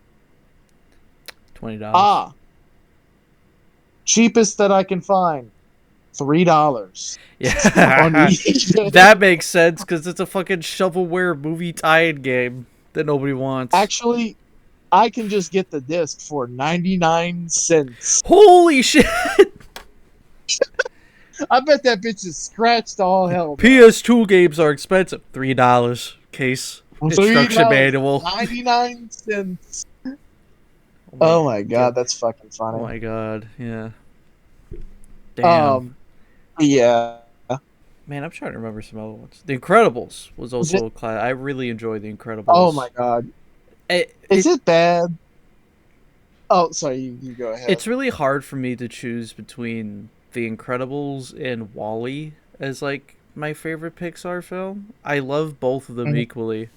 I think that I watch the Incredible. Well, one again, Incredibles is my favorite, but like I think what makes Incredible a step above the rest of the Pixar films is that there's a little bit for everybody, no matter what age you are. Because like I recently watched a video talking about this, how that like no matter what age you are, like maybe except like when you're past like your like mid 30s or whatever, like Bob, he's working a dead end job where he's like going through a midlife crisis. Helena, who is like a housewife who had a promising career, but also is like worried about the family. You have like the teenage daughter who is going through early teenage years, which is like troubling and like hormonal and stuff like that. And you got Dash, who is just like a kid. So and like so you got a lot of different perspectives for a lot of like different age groups to like relate to, And as I keep getting older and stuff like that, like I keep relating to more and more of these characters and stuff like that. So that's why I like watch this movie every like so often. And it's just like a good like film too, where the premise is really fucking cool too. Yeah. I think that makes The Incredibles like or why The Incredibles is a lot of people's favorite Pixar film. It's just its relatability. That the movie Right. captures like the whole like family drama, family fun stuff that anybody could really relate to. And I think that just lends it to its success as well. Because it won Best Animated Feature Film, I'm pretty sure. Well deserved. Its competition was Shrek 2, Shark Tale, The Polar Express, and the SpongeBob movie. The fact that Shark Tale was nominated for Best Animated Feature Film speaks volumes of Hollywood's lack of quality. The Incredibles won, so maybe they were forgiven. Right. How did Shark Tale get nominated? Anyway. Yeah, there's just a lot um, going for it that just makes it like one of the best of the best, and not just as like a family movie, but also as a superhero movie too. I guess that's kind of it for like Pixar. I mean, I'm sure there's a few that were like Yeah, fucking there's plenty more I could talk. missing. I could talk about Wally. Wally's a very beautiful film visually, Well, and I really like Wally's story because it's so weird because I don't really view Wally as like a romance story, even though it is. I definitely kind of vibe more with like the with the more important messages that Wally tries to tell us about saving the planet and stuff like that. right. Like to me, the whole romance plot that's like at the forefront of the movie kind of takes second place towards the whole message of the film, in my opinion. While at the Mhm. same time, I'm also admiring its beauty and its style. I could definitely say more on Wally if I like gave it another watch and it was fresh in my mind, but yeah, that's all I can really say on it right at the moment. Ratatouille, fantastic. But okay, Yeah. now that I threw Ratatouille to the mix, that one might actually be close to number one for me too, with The Incredibles and Wally. That movie's fucking great. It's one of my most That inspirational movies ever. how like there's a certain time of year that you watch a certain movie. That movie is always a fall time movie for me because I don't know, the nighttime scenes in Paris are just so cozy to me. Mm-hmm. And the kitchen, the cooking, so cozy, The red leaves. cozy. I think it's set during the fall Yeah, too, so it's like red leaves. cozy. Yeah, very much a very comforting, cozy film. Just it's just so good. The movie itself is just about making art. And food making in of itself can be a form of art. There's definitely art in crafting food, and I think that's just very inspiring as a film, not just for people who aspire to become chefs and want to hone their craft as a chef, but people who also want to become artists. The movie's just essentially saying that, like, never give up on your dreams. Try your best in doing what you want. And even if it doesn't pan out into becoming like a huge major career, at least you'll probably still have the passion and the love for doing what you want. And that's just really inspiring for me, and probably to a lot of other artists out there too. And the words of Gusteau, anyone can cook, and the words surrounding that, it's like, it doesn't matter where you come from, so long as you have the passion and the drive to bring your artistry and your hobbies and your gifts to life, to breathe life into it. You must be imaginative, strong-hearted. You must try things that may not work. And you must not let anyone define your limits because of where you come from. Your only limit is your soul. What I say is true. Anyone can cook, but only the fearless can be great. And I think, man, I just love this movie, and I'm very happy that Brad Bird, the director of The Incredibles, and the Iron Giant, was able to bring this film to life. And it just really goes to show how great of a director and how amazing of a studio Pixar can really be, and how Ratatouille really is just a testament to that there's some people at Pixar who really just show their artistry and their passion in filmmaking and the animation scene. It's just incredible. And I don't know if there's like really a specific film out there from Disney, probably Fantasia or Fantasia 2000, where it's really just a ultimate demonstration of the artistry behind Disney. I don't think there's really anything in the modern day that Disney has where it really just shouts, yes, this is like our magnum opus, our masterpiece, our message to people who want to create anything, really. I think the Fantasia movies are essentially that, but Ratatouille is basically Pixar's message to animators who just really want to get into that passion, and is like, bro, you can do it.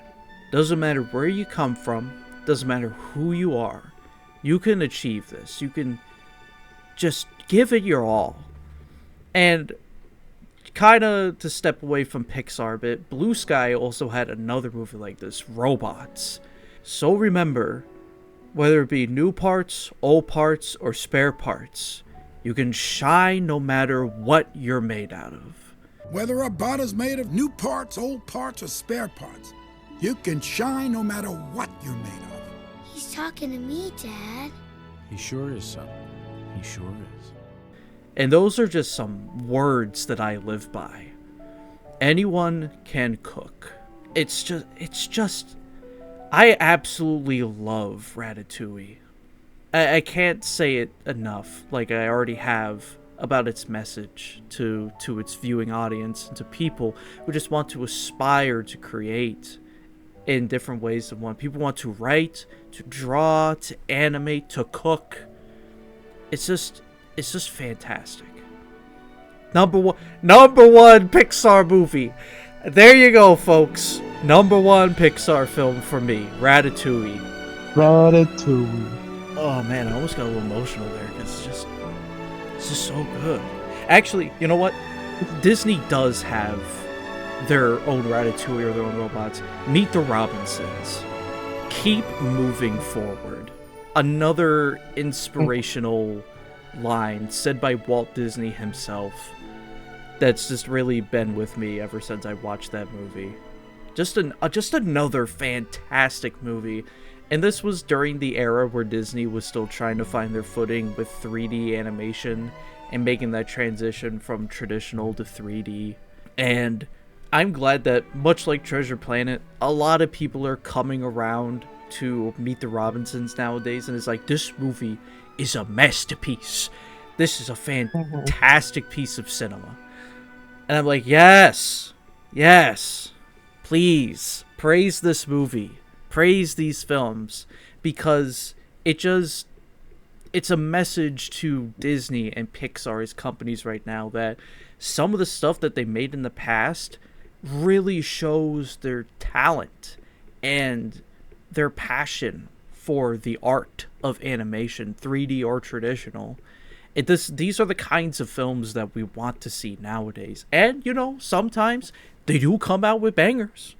Coco and Encanto, fantastic films. Artistically fantastic, beautiful, colorful. The stories are great. The characters are perfect.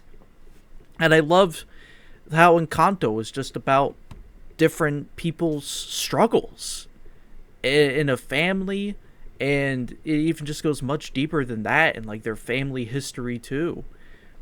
It's just a great, powerful movie. Sad to say, not a lot of that can be said for other Pixar films, especially sequels, like Finding Dory or The Incredibles 2. Oh man, The Incredibles 2 was kind of a disappointment, I'm not gonna lie. What did you think of The Incredibles 2? It's okay. It's not something that I watch very often, unfortunately. Definitely watch it, but it's not as... Yeah. I don't think it is good as the stakes aren't as high, in my opinion. Doesn't feel as dire. I like the role reversal where Helena and Bob switch places for this movie, but I'll be honest with you, it's not... Again, this is not me being sexist or like anything like that, but like, I'll be honest with you, Bob was a more interesting main character. Yeah, I not gonna lie, yeah, but I feel like now this is kind of where we clash a little bit. I think Helen is just as much of an interesting character. Like, we got to see plenty of her in the first movie too, and the dynamic between her and Bob, their roles in the family too. Obviously, role reversal here. We get to see how Bob handles the kids. And, Jack is really getting more and more powers as the days go on. I think the weakness of The Incredibles 2 was that it loses that family element that the first movie had. Like, it's still kind of there, but I don't know. It's just it's just different. It's just really, really different. Also, the villain... Right. Kind of a weird plan, Let's make superheroes illegal again by legalizing them and then hypnotizing them to do shit things so that they can be illegal. They're already illegal. Why are we doing any of this? I also think that the heroes from the other countries were some of the worst designs. I think they were stupid looking and weird looking comparatively to like the ones that all got killed. Like, it's like, the A heroes all died except like Frozone and Elastigirl and Mr. Incredible. The other ones from the other countries look so fucking dumb and like seemed so stupid and weird. I did not like them at all, and I was like, oh. Yeah, I'm not gonna lie. If The Incredibles was like a prequel film set during their golden age of superheroes, I think I really would have enjoyed that. Like, oh my god, yeah, me too. Like, it's pretty well known that one of the original opening scenes for The Incredibles 2 was Bob was going to host this whole, like, I would say, like, funeral, almost, for all the superheroes that were killed under Syndrome. And it was, like, dedicated to Gazer Beam. And Bob was going to go over, like, his history with Gazer Beam, how he came up with the name, how originally Gazer Beam was very introverted and wasn't really kind of interested in being a superhero, but Bob and a couple of the other supers saw the talent in him and was like, hey, you want to be a superhero too? We'll call you a Gazer Beam. We'll give you this costume and stuff. And he was like, I don't know. But, he grew to love his name and grew to love the costume and all that. What I also like, and to gush more about the first Incredibles, especially its bonus features, was in the bonus features, there were actual, like, interviews of the characters, you know, kind of like the interviews at the start of the movie. These were like audio interviews of all the different characters that are making the rounds around the internet right now. And my God, the egos on some of these superheroes, dude. And just some of them going through like nasty depression and all that. Like why wasn't there why can't I get a movie about this? Where's this Incredibles film? Oh man, there was one that was like really like misogynistic. Fucking, I think his name was Gamma Jack. Yeah, right? Gamma Jack. Like, he was just like, like sometimes I question my ability to do my job because sometimes you get up with some of them villain babes and they be good looking. Like do I take them out for a date or do I take them to downtown? Which I think is like would be such a cool. Like even recently, just saw some fan art where like Gamma Jack is trying to like kiss Elastigirl's hand and like fucking Mr. Incredible's just like motherfucker that's my woman. Like I would love like an entire like you said I would love like when an entire just like movie like a prequel just set on like maybe the quarrels between like the heroes, the things that they had to go through or whatever. I think that'd be a great fucking film. Yeah, or like a short animated series would be really cool too, to explore all that, just expand the universe more. And maybe like in a prequel they could reuse like some ideas from the first Incredibles movie that never made it. Like the original villain was supposed to be like this older gentleman who had a relationship with Elastigirl at some point. That was supposed to be like the main villain. And interesting. Yeah, you can find like the original opening to the film on YouTube, which was supposed to be like this barbecue that the Pars were invited to, and Mr. Incredible was like cutting meats or whatever, and Helen's holding a baby Violet, and she overhears like this woman basically like being like, "Oh, well, I could never be a mother because I'm high maintenance, blah blah blah." And Helen takes like offense to this, and she starts going off on her, and she's like, "Oh, I had to sacrifice this and that to be a mother," and she's like still proud of it too. And she's also alluding to once being a superhero without saying it because, superheroes are illegal. And when it gets to like the most heated part of this argument, somebody screams and it cuts to Mr. Incredible with a meat cleaver on his fingers and it's bent inward because he's like invincible, he can't cut himself, and he's like and then he grabs ketchup, starts squirting it everywhere, he's like pretending he cut himself, and everybody starts freaking out, and they use that to like get out of the dinner party and go back to their home, to where they find Syndrome waiting for them, because Syndrome was supposed to be a one-off villain that I think pretty much just dies at the start. I see. But when they were showing this off, I think some of the people they were showing this off to was like, Syndrome is kind of like a better character than this other villain you were pitching. And they're like, huh, no shit. I guess we could do that. And apparently they also kept in the Elastigirl? You married Elastigirl? Oh, it got busy line from this demo reel that they showed off. Really? Yeah. Yeah, man, great film. Great behind the scenes. I love seeing all that stuff, especially for early animated films. Some of the original concepts they had, like an opening scene for The Incredibles 2 was going to be them trying to leave their house after the plane fell in it, after they dealt with Syndrome, and they're trying to like evade law enforcement, so they're like hiding everywhere and shit like that, trying to make their leave. That's pretty cool. Yeah. Oh man. Yeah, I don't know, The Incredibles 2 was just kind of lacking in a few areas. Like, don't get me wrong, I don't mind Helen being the main character. I think that's fine. She gets to have her moments in the spotlight too, but I feel like if we just hate women, that's the issue of the movie. I feel like I feel like if it was, I don't know, the whole family fighting crime together as like as like a family unit, I think I would have liked that a bit more. The whole idea of trying to get supers legal again through making them look good in the public sounds like a good plot. Of course, there has to be like a foil to that, Mhm. but I just feel like some concepts just didn't work out well with the sequel. I think it's still fine and it has its humorous moments, but yeah, it's kind of lacking. Right. Yeah.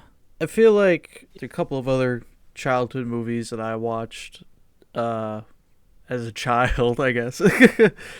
I think Cars was one of my favorites as a kid. I really enjoyed that one. And there's just a lot of good messaging in like the 2000s Pixar films. Uh Right. Very noticeable.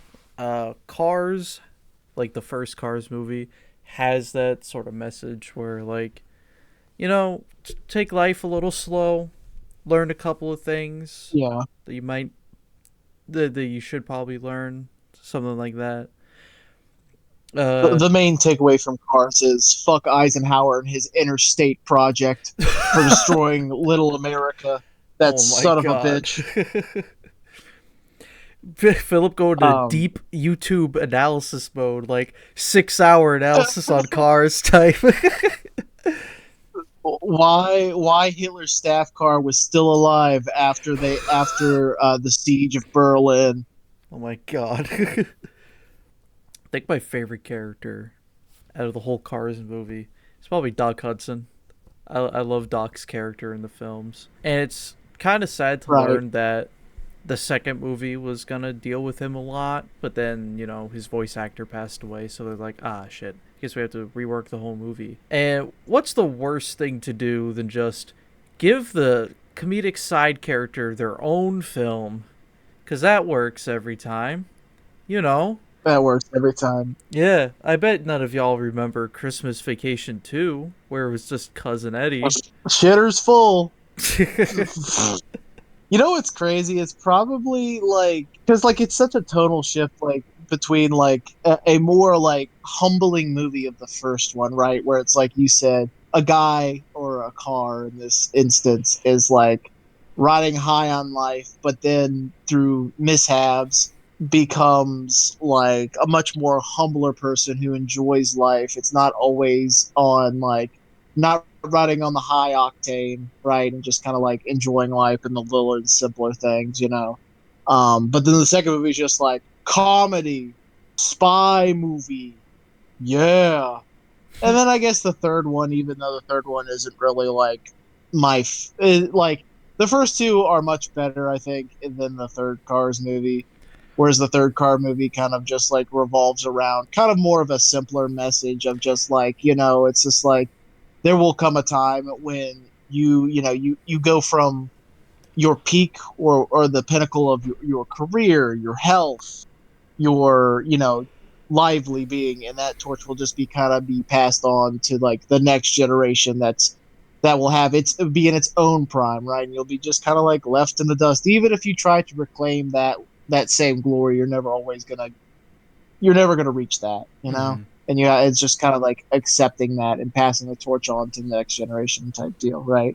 But Yeah. second one, spy movie, comedy, yeah, Dude, lemmings. dude, I saw something about like early concepts for Cars 3. It would This shit's crazy. Apparently like somebody at Pixar really wants to fucking make a body swap movie, and Cars 3 was gonna be that. Like, apparently somebody was gonna body swap with Lightning McQueen and ruin his life or something. And it just, Oh, really? yeah, you can find like these storyboards or yeah, these like fully voiced animated storyboards on YouTube because they're on like a storyboard artist's website or something before it got all locked down. But yeah, this shit was crazy, Gotcha. dude. Like, if I worked at Pixar as like a higher up and I saw that like the same guy kept pitching me a fucking body swap movie idea, I would be like, okay, pal, I guess we're gonna do your fetish for the next film, okay? I guess so. Yeah, that's what we. Yeah. My God, fucking. I don't know. Cars really is that weird franchise where the first movie's actually pretty good. The second movie is the second movie. Third movie is a little better than the second movie, but still not as great as the first. And like one spin-off movie that was supposed to be a direct-to-video. You remember Planes? Remember how that movie just came out of nowhere? Yeah, that was supposed to be direct-to-video. That's not surprising, but I will say both Planes 1 and 2 pretty solid movies. To be in the Cars universe, they're definitely not bad. Like first one is just like a kind of like the reverse of like the first Cars movie, where it's like a lonely crop duster wants to live it up big in the kind of like plane racing scene, and then hits it big. And then the second one's just kind of like, you know what? I want to help out my little airport community, so I'm gonna become a firefighter, and that's what they do. Yeah, the second movie wasn't that bad. I watched it once like years ago, and I'm like, you know what? It's pretty alright, pretty fine. The Mater shorts. Have you ever seen like the little Mater centered shorts episodes where it always ends with like, "You was there too, McQueen." Hey, look, it's my hood, and then he sneezes it all. It fits perfectly. Achoo! Aw, dang it. Oh, dang it. And then there's that one with the fucking ghost light or whatever. It's the alien light or something like that. I loved that bonus feature for the Cars DVD. I absolutely loved that one. Also, the hood thing was like one of those like funny post-credit scenes that Cars had. I'm talking about like Mater had a bunch of these like short skit things, like one where he had to like save an alien car and almost got abducted by an alien. One where he was a Spanish rodeo guy with the bowls and shit. I forget what it's actually called. Forgive me, people, but yeah. And every time it ended with, you was there too, McQueen, and it cuts back and Lightning McQueen is just there. Because that's really where to see, like, you go ahead. Because if you've ever seen like the, "Hey Mater, what's going on?" and Mater's like real quiet and he's like, "I hear them in the trees, McQueen." "Wait, what, Mater? What? You was there too, McQueen?" And they flash back to Vietnam. Shh. Oh my God! Trees, McQueen. That's what it's referencing. Those shorts. I was no fortunate son, McQueen. Mater, did you go to... You was there too. What?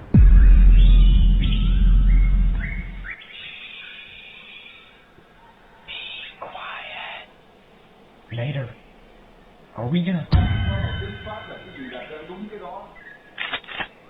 McQueen, I think that tree may have just been talking Vietnamese.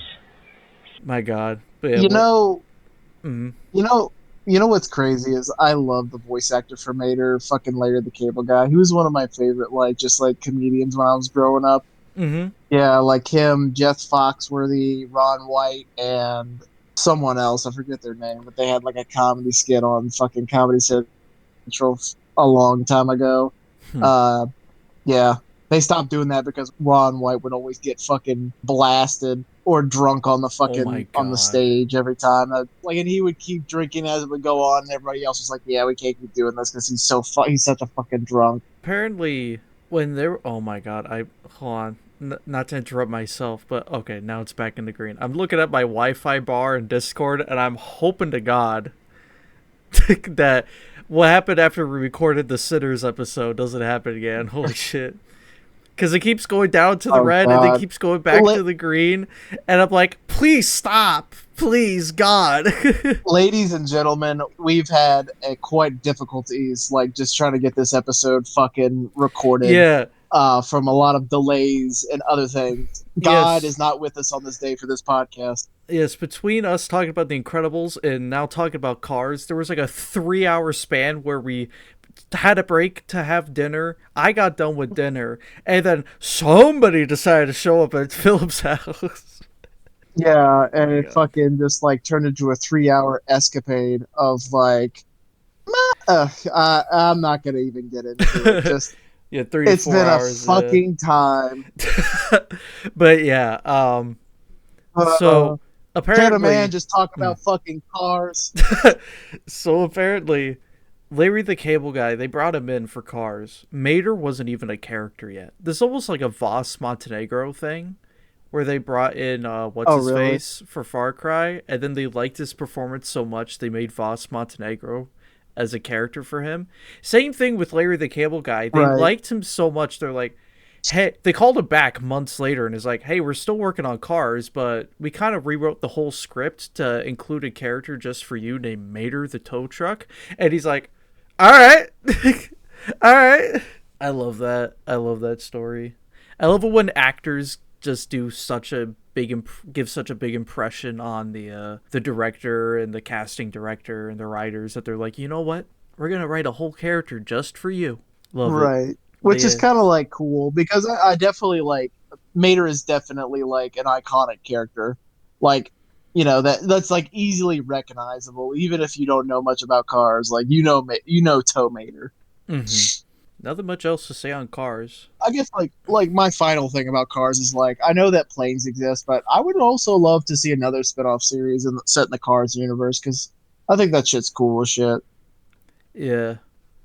There's definitely like opportunities for shows. I think they did a car show not too long ago, but I definitely like to see some other Pixar IPs get like a little mini series. Like what we mentioned with The Incredibles, like maybe a mini series about the different supers before everything got locked down and all the superheroes were made illegal and stuff like that. That would be cool.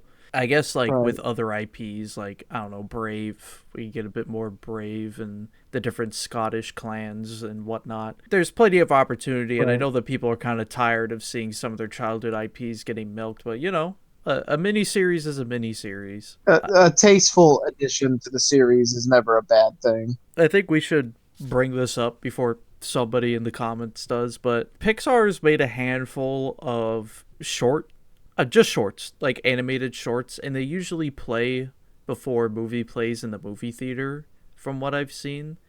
And Mhm. they do come as like bonus features on movies.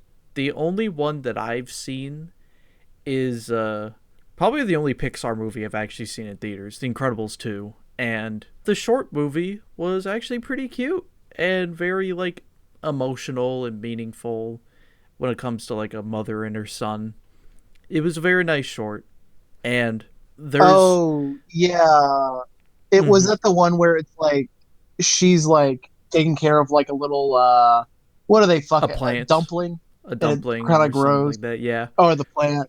No, I think it Yeah, was a dumpling. Yeah, that one was pretty cute, and I think whenever we watched Wally when we had a sleepover in my brother's room on his big, giant, fat CRTV, we would watch the end credits for Wally because there would be a short for another robot during the events of the movie, and another like original short where there was a magician like fucking battling it out with the rabbit that he's supposed to pull out of the hat. That one was pretty funny. Oh yeah. There are probably a lot more that I just have never seen, and I don't know. I don't know if you've seen any more of like these Pixar shorts, or if anybody's listening has seen them. Let us know if there's any more and if they're really good. There's also one thing I've discovered recently from like the Incredibles extras that are now on YouTube. There's like this in-universe audio commentary track over like an episode that was part of an unfinished Mr. Incredibles cartoon show, and Mr. Incredible and Frozone are watching it, and the whole time Frozone is like really critiquing the whole thing, and Mr. Incredible's like, it's for the kids, it's cheap. It's just for the kids. The kids would have liked it. The whole time Frozen's like, oh, why is there? I feel like Samuel Jackson really wanted to start. He was like, why is there a rabbit here? Did you greenlight the rabbit? And Mr. Incredible's like, I had nothing to do with the rabbit. You talked me into this. It's for kids. The kids liked it. Hey, you said it never aired. Well, if it had aired, the kids... Would have liked This is a stain on my otherwise spotless endorsement record. You owe me one, Incredible. I never saw this. We were forced to go underground before the episodes were finished. You can't blame me. Frozone is only involved in quality work. Crappy animation reflects badly on me. Oh, for Pete's sake. It's not you. It's my likeness. It's a cartoon. And now you have me involved in this commentary, further connecting me to work that is clearly inferior and connected me to a rabbit. Did you okay the rabbit? I had nothing to do with the rabbit. I don't know where they got the rabbit. Well, somebody okayed the rabbit. It's like there's like one part where he sounds so defeated, where it's like it's the kids would have liked it. The kids would have liked it. Absolutely incredible. Did you? He said the name. He said the name. Yeah, you plays incredible theme song. Or you'll just put in the clip of what, or you'll put in the clip where it's like showtime. It's showtime. Did you see that they're possibly thinking about doing an Incredibles 3? Oh, they announced it at D23. Peter Sohn is directing. You know, the director behind The Good Dinosaur. Yeah, he's directing it. The Good Dinosaur. Do you think it's wise to do another Incredibles movie? This is quick before we finish up on like Pixar. Yeah, no. Okay, I also agree because like you said before, it would be interesting to see like a prequel, either movie or series, kind of following the supers before the lockdown and their integration back into normal society. I just don't think that it's going to be the same vibe. I mean, I guess you could have like Violet, and Jack and Dash be a little bit older, right? And they're the next generation taking the mantle of supers, protecting humanity and stuff like that. But I just don't think it would be the same vibe, right? Like I think the second movie kind of falls flat.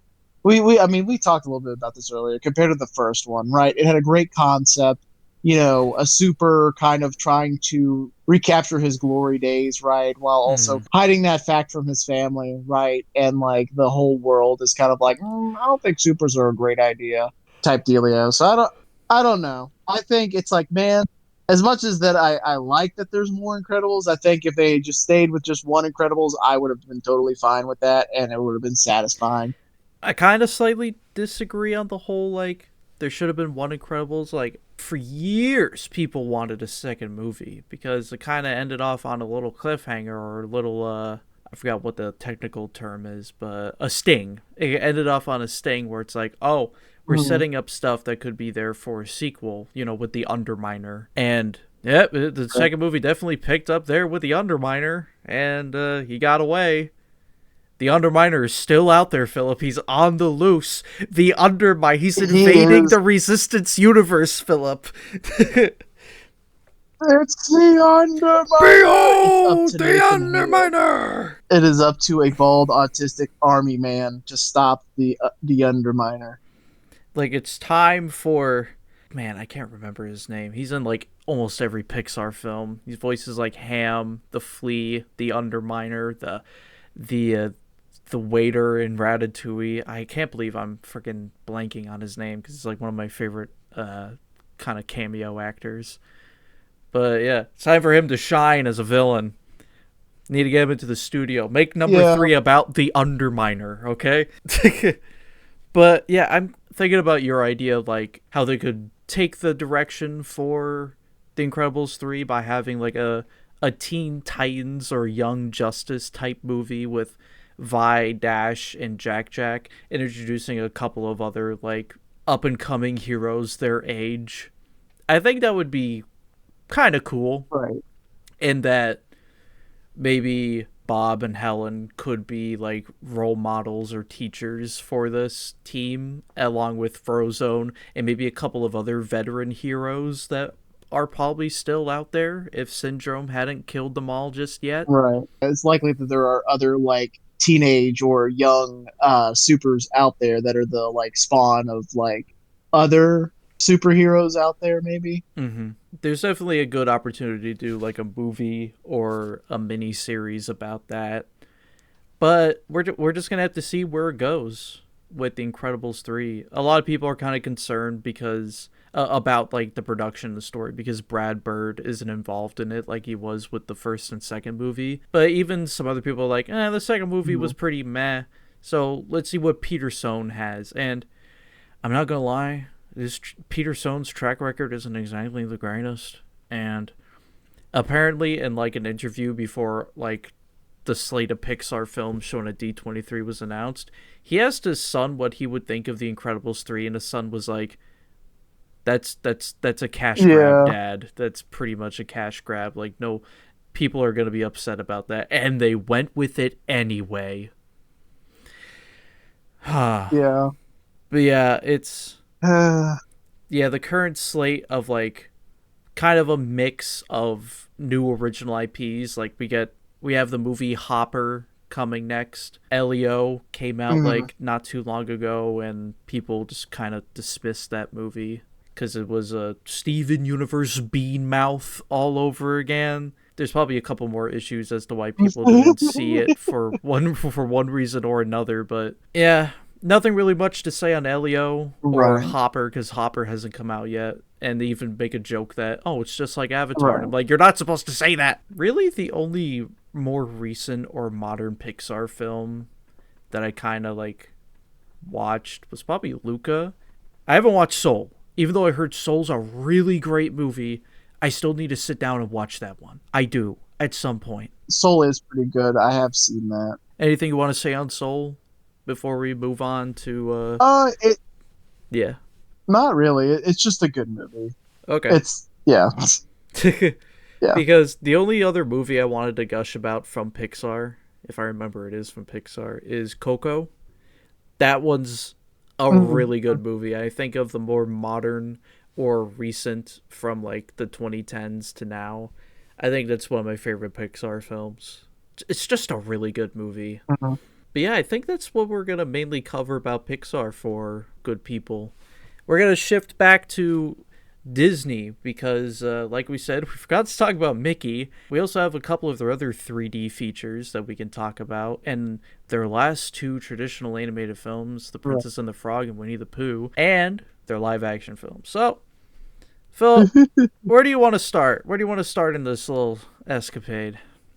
I guess let's, like, talk about some of, like, when we were growing up, like adolescence of like the Mickey slash like the so like Mickey is kind of like their original was like one of their first, and obviously I think he's now in public domain. Is that correct? At least his Steamboat Willie version is, because that was Mickey's first appearance. Okay, gotcha. Well, like I'm trying to think of like the first real like Mickey or Goofy or Donald Duck like movie that I ever remember watching. I know my shit. Listen, man, my shit was Mickey Mouse motherfucking Clubhouse. That was me too. When I was growing up. That was me too. Yeah. Yeah. So I have some very fond memories of that shit. This ain't a show, but an online game, Toontown Online.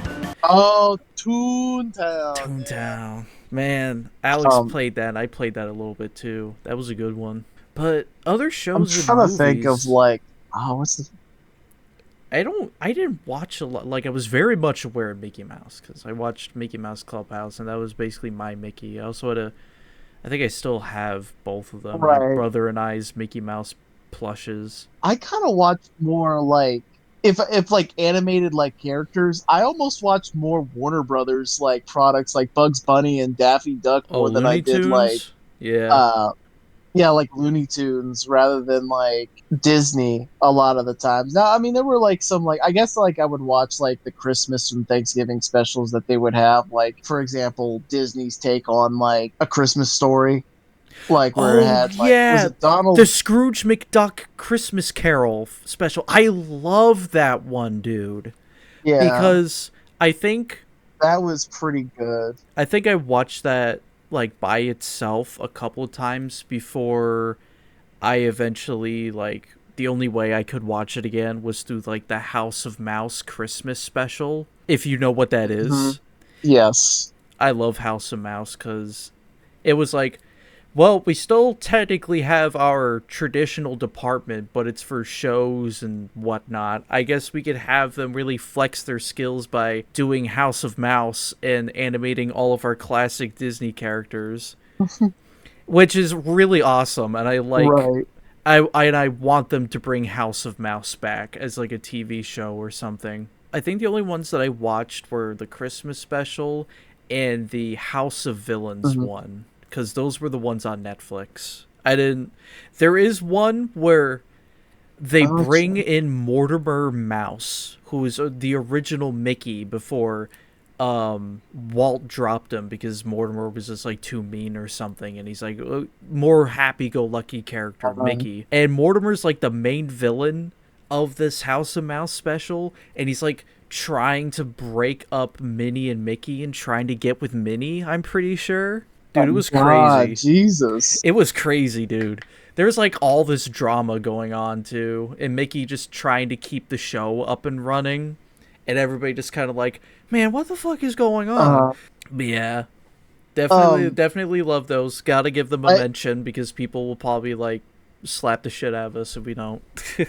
As far as like movies also go, I watched at least once. I've watched like Goofy and Max's movies. Goof Troop, like not Goof Goofy's Troop. That's Son. the show. A Goofy movie and an extremely goofy movie. Goofy movie. Yeah, I've watched both of those, and those were pretty good. Now that's been, my God, that's been years and years ago since I've watched either of those. So like, I can't really recollect too much from those movies, but they were good from what I remember.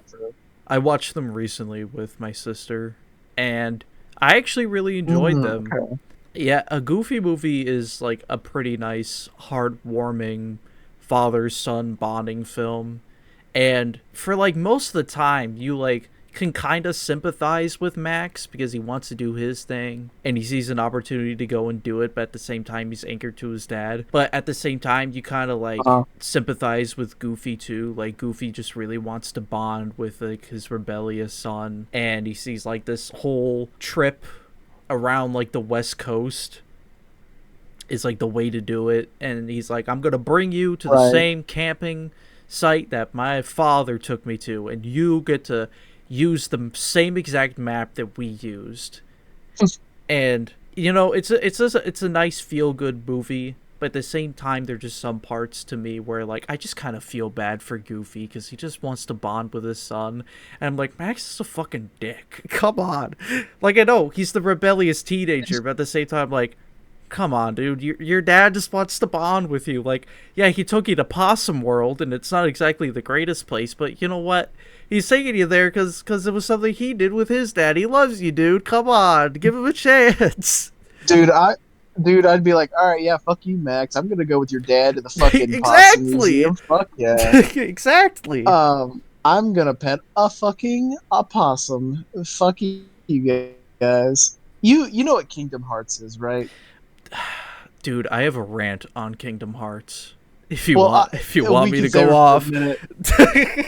I was just gonna say, like, I saw a theory that like that's just Goofy's making up stories to impress Max's girlfriend. That sounds more plausible, if I'm being honest. Yeah, like I will say, like fucking Simple and Clean from I think it's the first Kingdom Hearts video game is such a fucking banger. I feel that's like all I know from Kingdom Hearts because I never fucking played. Yeah, my rant about Kingdom Hearts, it's not gonna be like a violent rant like we did with Starfield, but I often question because I don't know the behind the scenes or the production for Kingdom Hearts. I don't know exactly how the concept started, but I think it's utterly insane that either somebody at Disney or Square Enix sat down and was like, you know what we should do? We should do a crossover between Final Fantasy and Disney. Like, who comes up with that idea? Who from either company was like, that sounds awesome?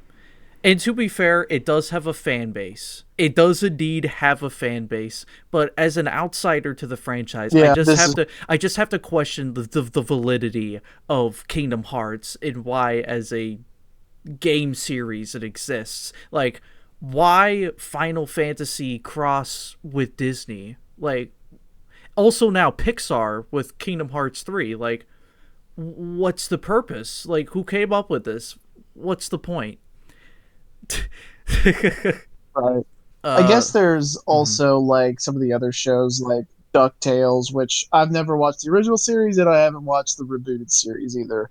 So I don't really have much to say on that. Me neither. You know what I have watched is the World War II propaganda fucking Donald Duck one where he's like in a munitions factory making ammunition, and then like pictures of the Führer come along.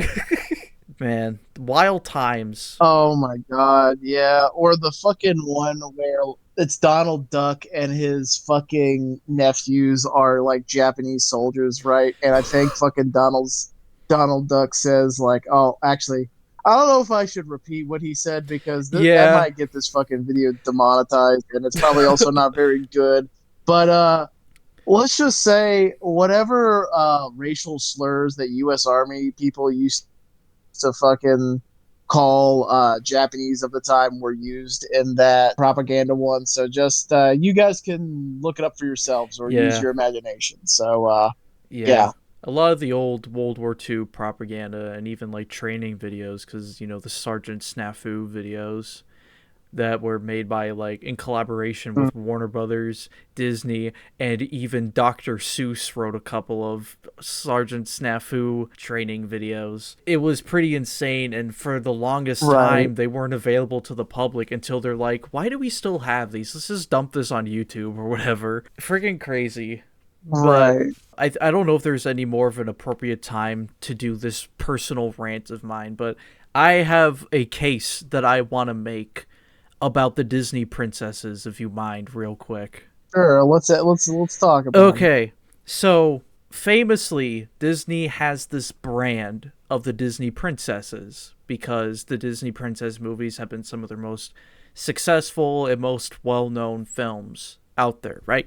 So you have 13 official characters in this lineup. You have Cinderella, Snow White, you have Belle from Beauty and the Beast, which, you know, she started off as a peasant girl, then married into royalty. Same could be said for Cinderella. You have Tiana from The Princess and the Frog. She also married into royalty, so that's 4 right now. You have Merida is part of the Disney princesses because Pixar's owned by Disney. This lineup also, by the way, people, is the actual official lineup, and it was confirmed in Wreck-It Ralph 2. We have Merida. We have Jasmine. Jasmine's a princess, of course. What's the princess from Tang? Rapunzel? Rapunzel, I think, is in this lineup, too. Just to be extra sure, I'm going to pull up the Wikipedia page that I was looking at a couple days ago, back on Wednesday when we were supposed to do this. Both Liam and I are also on the list. Okay.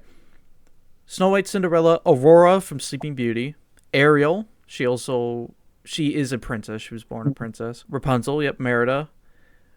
Now, here are a couple of ones that I question in this list, because some of these aren't actually princesses. The first being Pocahontas. Pocahontas is probably the most controversial on this list, because she's not a princess at all. In fact, I think the only reason why she's on this list is because of the stereotypical and inaccurate European title for daughters of Native American chiefs, which was the Native Princess, which was popularized by Pocahontas from Disney. So, Pocahontas should not be on this list because she is not a princess, and she did not marry into royalty either. IRL. Mulan is not a princess either. She did not marry into royalty, nor was she born into royalty. In fact, I don't even think she marries at all by the end of the movie. She just kind of goes out with Chang. And I kind of watched warrior. I kind of watched some of Mulan too. Also, by the way, Mulan, another favorite of mine. I know I watched a little bit of Mulan too. I think half of it when it was on Netflix years ago, and never finished it. Moana. I actually don't know if Moana counts as a princess. It might be like the same thing where it's like because she's Polynesian and she's the daughter of a chief, kind of like Pocahontas in this case. And I don't know if Yeah. that technically qualifies her as a princess. I don't think it does. Unless, I don't know. I think Forgive me, people. I don't know much about Polynesian history or the monarchy Pacific and Islander. Pacific Islander Polynesian monarchy and their systems over there. I know that there's kingdoms over there like Tonga, but I'm unfamiliar with that. So if she is actually a princess, then she's a princess. I feel like she would be closer to being a princess rather than like Pocahontas, Mm-hmm. And if I was Raya, to make the case. yeah, and Raya, I think Raya is a princess because I haven't seen Raya and the Last Dragon since it came out on Disney Plus. She's a member of the Disney Princess lineup and Disney's first Southeast Asian princess. She's voiced by Kelly Marie Tran, who's actually a pretty good voice actress. I think she is the daughter of the chief of the Heart tribe, one of 5 warring tribes, fictional land of Kumandra. Yeah. I don't know if they actually referred to her as a princess in the film itself. And I think it's almost in the same vein as Moana and Pocahontas, where she's the daughter of a chief. And like I laid out with Right. Pocahontas, her princess title mostly comes from the inaccurate European thingy. And yeah, I feel like Moana and Raya can kind of get away with it because I haven't really seen those movies in a while. But Mulan is taking up the space of an actual princess who should be here, and that is Princess Kida from Atlantis, who I'm pretty sure might actually be labeled a princess. Yep, Princess Kida. Yeah, Princess Kida. That's her actual name. We don't talk about that. We don't Too old. We don't talk about Kida from Even Atlantis. Actually, I can't say that it's an old movie, and then I look at like Snow White. I'm like, yeah, she's probably one of the olders. Yeah, She's one of the more older princesses, 1937, Philip.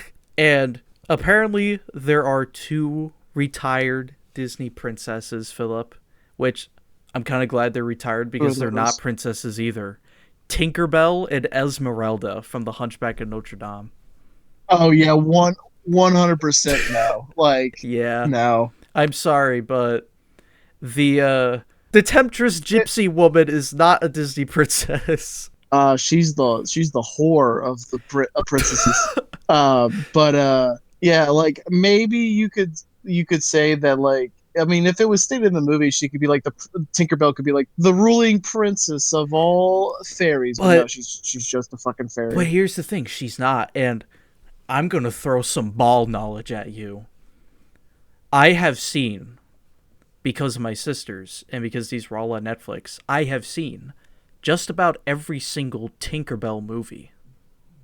My knowledge on Tinkerbell as a character in the fairy world is quite extensive. Like, let me tell you, young Captain Hook, voiced by Tom Hiddleston, is just correct. Oh my god, dude. But yeah, so here's my proposal to fix this. We rebrand the Disney Princesses line into... Anybody could come up with a fancy title. Anybody could come up with a fancy title, but we rebrand this into basically the Disney Pixar female protagonist brand line, where we can include all of the major and main female characters of Disney, so that then we can have Pocahontas and Mulan and Moana and Raya. And on top of that, we can also have Anna and Elsa, because they're not part of this lineup. We could also have Kida come in, and a bunch of other characters who have probably been shafted over the years. That sounds like a pretty good idea. Pretty solid idea. I mean, it would definitely like take away the controversy of like who actually is a princess and what qualifies them as it. Yeah. And that way you can also bring back Tinkerbell and Esmeralda into the mix. And let's say even other like leading female characters, or technically side characters, like Captain Amelia in Treasure Planet, or even the engineer girl in Atlantis 2. Oh yeah. You know, just some ideas. Or that the one second in command blonde chick. Yes. Absolutely. From Atlantis. You guys want strong independent female types You need strong independent female types in this lineup. In those two characters right off the bat. Strong, independent, and female. All right? She'll kill you if you don't pay. I mean, you can even throw Yzma from fucking Emperor's New Groove into this. Oh my god. or the mom Or from Emperor's New Groove. That would probably be more appropriate. What's the receptionist or radio woman from Atlantis, this old lady smoker? I was just thinking that too. Yeah, we had her. Or oh my god. And even like this would also allow like a character like Nani to also be part of this lineup too. I can kind of get why they, looking at it, I can understand the curation of this list from a more dress type situation, like clothing situation. All the princesses have like this sort of dress, this traditional dress that they all wear, and it just kind of looks good on the packaging, like the multicolors and their dresses and skirts and whatnot. Right. But if I'm being honest, like, if we really want to get this correct, we gotta like abandon the whole princess thing, and like, yeah, we could keep all the princesses, but we gotta include all those other female characters. That's my proposal, and that's my case. Because I think it's a good one. Because, I mean, I guess it's just like loosely princess. You could make the case for most of them, but some of them are just like, they're just a lead protagonist, a female protagonist, and that's kind of it. They're not really a princess. Like, yeah. Pocahontas and Mulan being the main two that I point out. I feel like you could swap them for Anna and maybe Elsa, but Elsa's technically a queen. Right. Yeah. Which kind of gets a little iffy because she was also... Anna and Elsa were also featured in that one scene in Wreck-It Ralph with all the other princesses, but yeah. Right. It gets a little odd when you include some of the non-princesses, and people who are more knowledgeable are like, hey, wait a minute. And because they got Merida in there, we could also put in like other Pixar characters like Elastigirl, or even Eve from fucking WALL-E, or Colette from Ratatouille, you know? Mm-hmm. Oh, we could fucking put in what's the slug secretary from Monsters? Oh, it's Roz. Roz, yeah. Roz and Minnie Mouse, of course, the female character of Disney, Minnie Mouse. Yeah. Well, that's my case. That's my case. And I think we can segue. Oh, excuse me, farted. We are talking about shows though, which I guess we could do a little blurb on Disney XD and a couple of the shows there. If you want to quickly talk about that, like Phineas and Ferb, maybe some of the live action shows. Yeah, Phineas and Ferb. Like Disney definitely, like, when it came to live action, or more like Disney XD was more for their more serious kind of like tween/teen audience. Mm-hmm. Like we had Gravity Falls, we had Phineas and Ferb, Kim Possible. What's a few more? That's So Raven, which is more of a live action. Was Hannah Montana also part of Disney's lineup? Yes, I'm pretty sure. Live action. Live action. Yeah, Hannah Montana, Jessie, and Bunked were two that were kind of set in the same universe. Right. And I can't really think. Wizards of Waverly Place. Yes, that's one I watched quite a bit. Do you remember the Angel arc that they did on that show?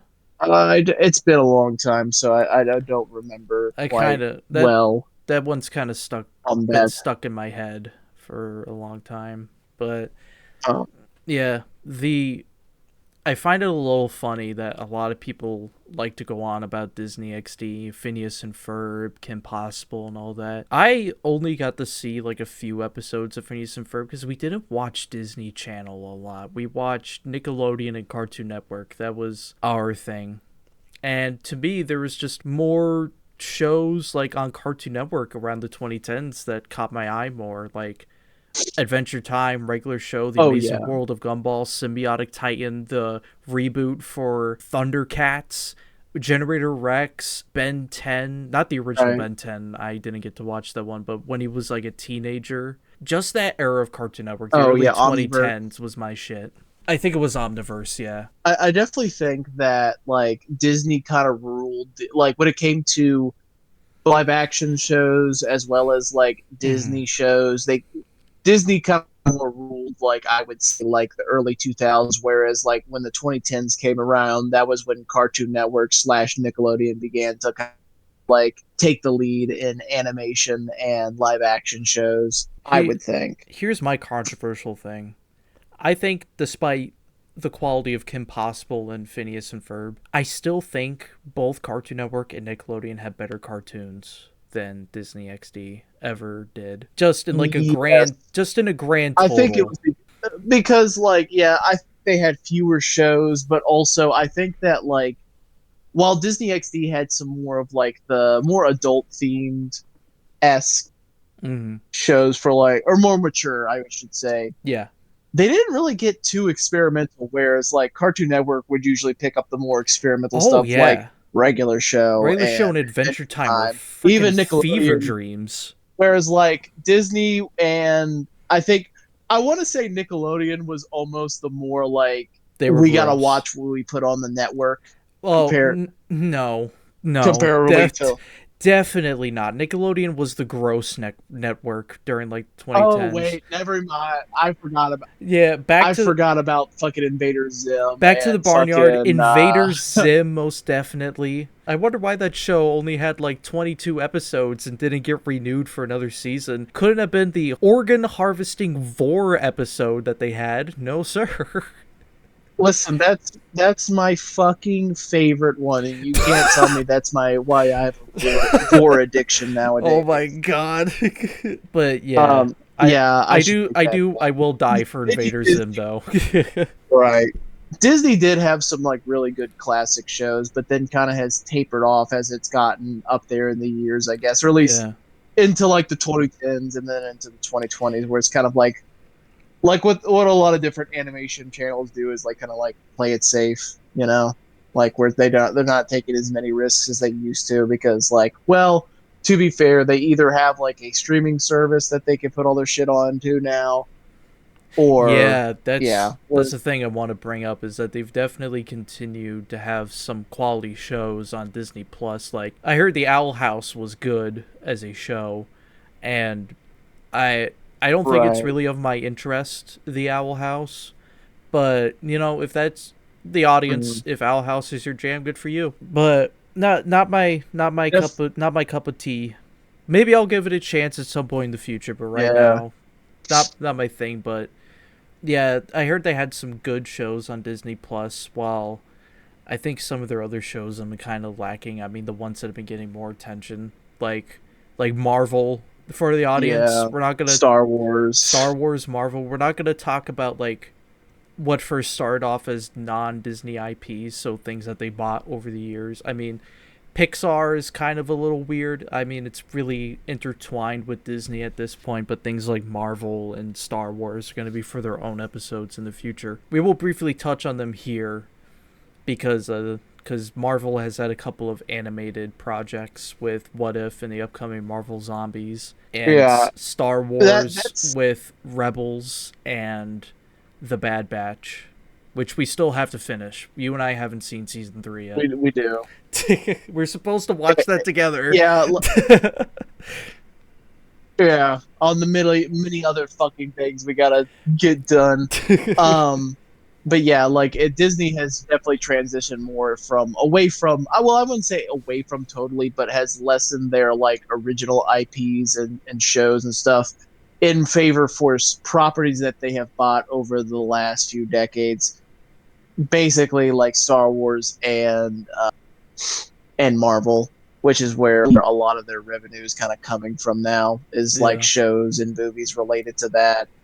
And so they don't really have to try as hard. I mean, to be fair, they have spent a lot of money on to acquire both of those IPs. Yeah. So, like, I guess they have every right to do so. But definitely, it's just like, if you think about it in a business sense, you know, like, a lot of their original works are slowly creeping closer and closer to being available to the public, or what was the fucking term that I used? Public domain. Public domain, right? So like as a business, whose company's been around for over 100 years now, has to have like some kind of new IP or something that they bought up to like kind of replace the old, which they have very much done now.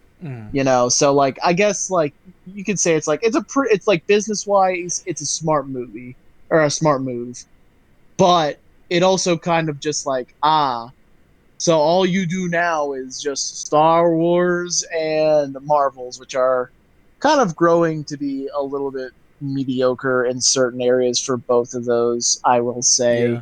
Yeah. Like there's definitely a lot of superhero and Star Wars bloat out there. As much as like I was like, when they first got bought up by Disney, they released some pretty good stuff, I will say, at least for the expanded stuff for Star Wars and movies of Marvel pre or Endgame and before that.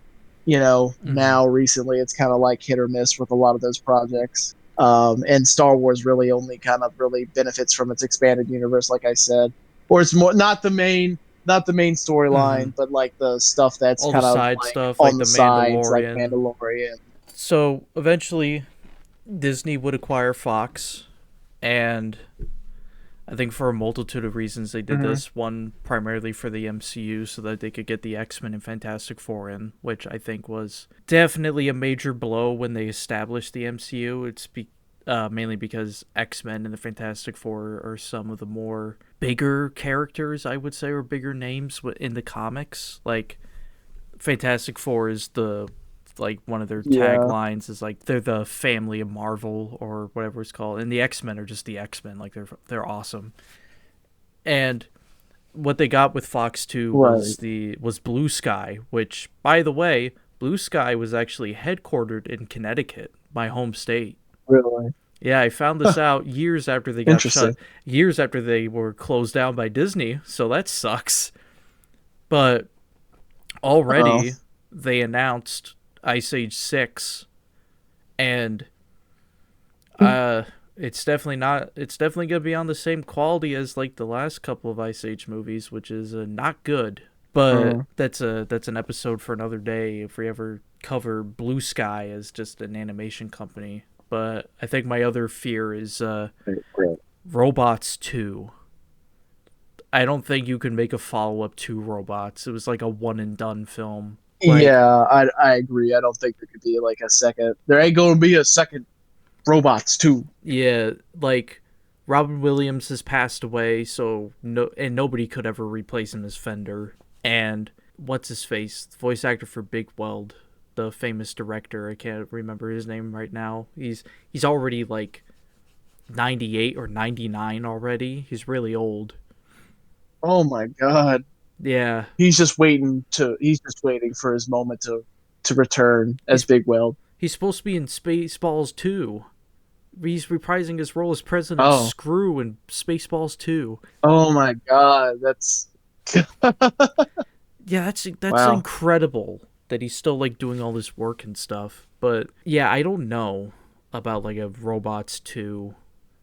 I feel like Disney would try and attempt to do it just for money, but I think it's one of those movies where it was such a fantastic movie. It was such a hit. It just doesn't need a sequel. It's good on its own. And I think there are even movies like that didn't do well that nowadays are like classics, like The Thing or Big Trouble in Little China, both John Carpenter films that are just so good on their own they don't need a sequel or anything like that. Right. Like they are cult classics that do not need to be touched. Yeah, and Robots definitely fits in that. Very important movie to me, like I mentioned way before when I was going on my little Ratatouille thing.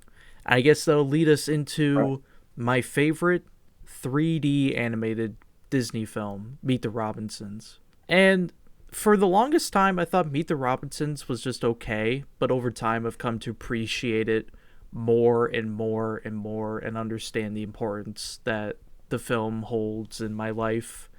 And I'm glad that, like I mentioned earlier, I'm glad that it's getting more of a positive response nowadays on the internet. And I'm glad people are Right. becoming more aware of it and appreciating its art style and its story. And yeah. Yeah, well, the biggest takeaway from that movie and the most important one is like make sure you adopt the weird looking kid or he'll become bowler hat guy. Yeah, you'll become Luigi. Wah. Wah. Man, but yeah, funny movie, but a movie with a good message. Like I mentioned earlier, that film was released during this weird time for Disney where they were transitioning from traditional to 3D, and they still weren't making a lot of profit on these movies anyway, whether or not it was traditional or 3D. Like, Right. like looking back on Chicken Little, like as a kid, I really liked that movie, but looking back on it as an adult, I'm like, nah, it ain't it, Chief. Chicken Little ain't it. It's not a good movie. Yeah, that's not something that I really have thought about for some time, honestly. Like I definitely something it's like you know how you have fond memories of a movie like watching it as a kid and then watching it as an adult is way different and honestly kind of ruins the nostalgia of it. I feel like that will be my experience if I watch Chicken Little now. Yeah, and I feel like the humor in that movie is what kind of sells it to a lot of people, but you can't look past that the plot is just turns sideways like real fast. Like it starts as this inspirational story of Chicken Little himself rising to the ranks and making a name for himself and just trying to get rid of the slander of him believing that the sky was falling because an acorn dropped on his head. And I feel like it would have just made a really good inspirational baseball movie, you know? Like you have a bunch of those inspirational baseball movies that you see Yeah. time to time that make like $10 million in the box office, and then some of them make like over like 100 or 200 Right. million dollars because they're just that good. I feel like Chicken Little could have just been like one of those movies for kids. Obviously, some inspirational baseball movies are for kids, but or kids can watch them. But the movie just takes a whole 180 and is like, oh yeah, the sky, it actually did fall. Because what fell was actually a piece of an alien spaceship. And there are aliens hiding above this town of animal people. And it's like, what the fuck is happening? No, you can't do this. Not to mention, so this movie also tackles like Chicken Little dealing with a father who's also grieving from the death of his wife, and that his father isn't just being like a good dad at all, and he's just trying to shape up and be a good dad again. It's just like it tackles all these different things in the personal relationship between Chicken Little and Cluck, and it's like, here's aliens, and I'm like, no, you can't do that. You absolutely cannot do And there's that. and then you've got the goldfish friend who's got the little fucking Yeah. like diving suit helmet on, and you've got the like his like the love interest, the The duck duck girl, girl, yeah. and the fucking huge fucking double wide You have queso. surprise of a fucking pig. You have the queso pig here, yeah. Okay, so yeah. But yeah, I feel like if this was just Fucking you know if Chicken Little was like set in our universe right now, fucking Voice Critical would do a video on this just like so we've got this guy out here who got hit by an acorn out of the tree and thinks that the sky is falling. Here's why I think it's actually true. I got irrefutable evidence to prove that this Chicken Little is actually correct. In fact, I was hit in the head by the sky once a couple of years ago when I was trying to get into the Hunger Games movie. It's just such a weird movie. Like it could have been Disney's inspirational baseball film, and then aliens. Yeah. Aliens. But I think going forward, they were doing pretty good. Like they had Bolt, which I've only seen once. Apparently Alex has seen it in the theater when he was little, but I saw that movie once. Have you seen Bolt? I have seen Bolt. What'd you think of Bolt? It was okay, and I'm okay to not watch it again. Yeah, that's kind of my opinion. A lot of people swear by Bolt, but I'm like, eh, you know, it's a cute film, but not for me. Yeah, I watched it on the Yeah. Disney Channel way back then.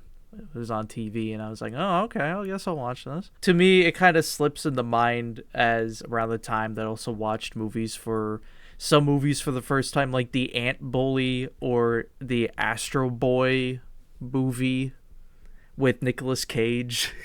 Mm-hmm. It just kind of slips into there where I'm like, I've seen it around that time. Yeah, I think it's just kind of interesting to see like that these movies that were in our childhood that have just kind of like anybody younger than us probably doesn't know about some of these movies like Chicken Little and shit like that. Like how these movies will fade into obscurity, other than you Yeah. just like maybe looking through the backlog like the Disney Channel or not Disney Channel, Disney Plus, and just like somehow coming across and being like, ooh, what is this? Right? I would say that like Meet the Robinsons definitely has like a cult following and will always have that. But like Mhm. something like Chicken Little probably will never like eventually just fade into obscurity where no one will fucking Yeah. remember. I'm sorry for the dear listeners that is like the fucking it's like, dude, fucking Chicken Little is my fucking shit, and I'm gonna find you and I'm gonna beat the shit out of you because like Chicken Little's my favorite fucking thing, and he was right. He was right. Everybody fucking made fun of him, but I believe my boy. Yeah, Yeah. I get what you mean. Um, I think definitely the internet commands a lot of things, and that includes like relevancy in movies. Like the internet will probably never forget the Brendan Fraser Mummy films because they were just that great, and Brendan Mm-hmm. Fraser is an icon. And I think the Right. same will be said for Treasure Mm-hmm. Planet and Meet the Robinsons. They have a cult following. They're getting a lot of traction now. And a lot of people are kind of looking back and be like, why did Mm-hmm. these make money? And there are definitely a lot of obvious reasons as to why some of these films didn't make a lot of money. And it would have been awesome if Treasure Planet made like 300 to Right. 400 million dollars so that they could recuperate the costs of the software they were using on the film, the marketing of the film. But they released a summer blockbuster film like Treasure Planet during the fall, and it suffered because of that and what else was releasing, like Harry Potter. Right. So man, I get a little iffy on my knowledge of what Disney films came out around this time because I was mostly like a DreamWorks kid around this time. Like the most Right. animated films 3D wise that we got was like DreamWorks, like Megamind, and there were even a few that we skipped out on. Like we skipped out on How to Train Your Dragon, and we went from like Monsters versus Aliens to Megamind. It was kind of weird. Even Rise of the Right. Guardians, which will probably fall into obscurity too, unfortunately, but it's been getting some memes lately. We kind of skipped out on that one Mm. too. But yeah, Gotcha. I feel like the most significant Yeah. one that kind of marks this current era of 3D Disney was Frozen.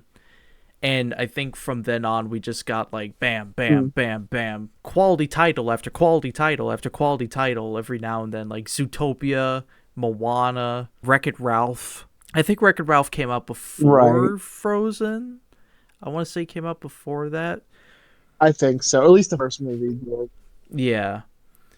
Wreck It Ralph is another great God, I one. remember. You remember the fucking everybody was singing the Frozen song. Let it go. Oh, no. No, let it go. I'm not gonna lie, some of the songs are a little Yeah. catchy, but my favorite is Frozen Heart at the beginning of the movie with the ice farmers. Hmm. That one's my favorite. Born of cold Right. winter air. I can't sing too much, otherwise we'll get flagged for copyright. Looking back on Frozen, I think it's an okay movie too. It's not like the greatest thing ever made, but pretty good. It was supposed to be like much darker of a film too. Like even if you see some of the previs that they did, Elsa was a bitch. Like she turned Yeah. evil because she's supposed to be like the Ice Queen, like an actual evil bitch. She was a bitch, Gotcha. dude. The direction that they took it with like the whole sister relationship, pretty fine. It's a pretty fine movie. I give Frozen a thumbs up. Thumbs up from me. Frozen 2 was made and released, and it made money, and that's Frozen 2. So, and same thing with Wreck-It Ralph 2. Wreck-It Ralph 2 also came out. They made it, they released it, it made some money, and that's it. Right. Moana 2 came out, they made it, they released it, and it made money. Hopefully this trend doesn't follow into Zootopia 2, because Zootopia... Okay, do we want to talk about the fairy movie? Is it bad that I want to like save it for You want to save Zootopia for its own episode? Separate... How much do you have to say? Yeah, because I have a lot of right. You know what Beastars is? Yes, it's the anthropomorphic Do you anime. know what that is? Yeah, Alex watched it actually. He's seen that. Yeah. I haven't, but I know of it. So I have a lot of like thoughts on it. I want to like do a comparison kind of episode on that because it kind of has like they have similar themes, but like Beastars has a lot more like I think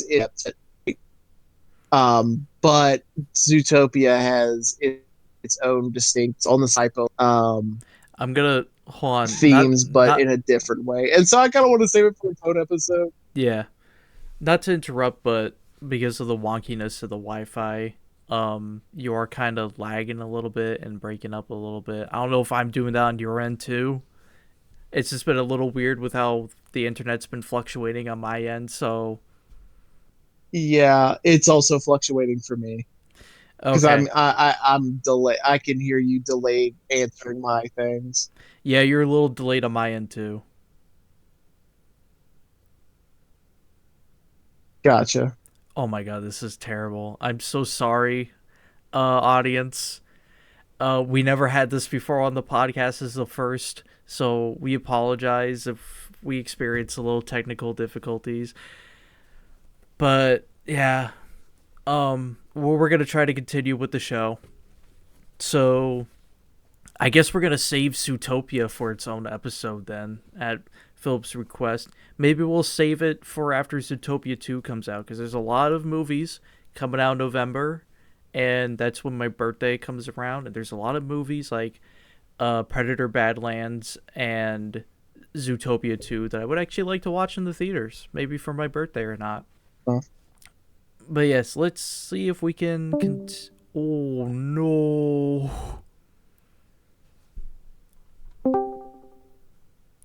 You okay? Sorry about that. Yeah, I'm fine. Okay. Do I sound any better? Yeah, you're not lagging behind. You're okay. The green circle around you is synced up with your voice now.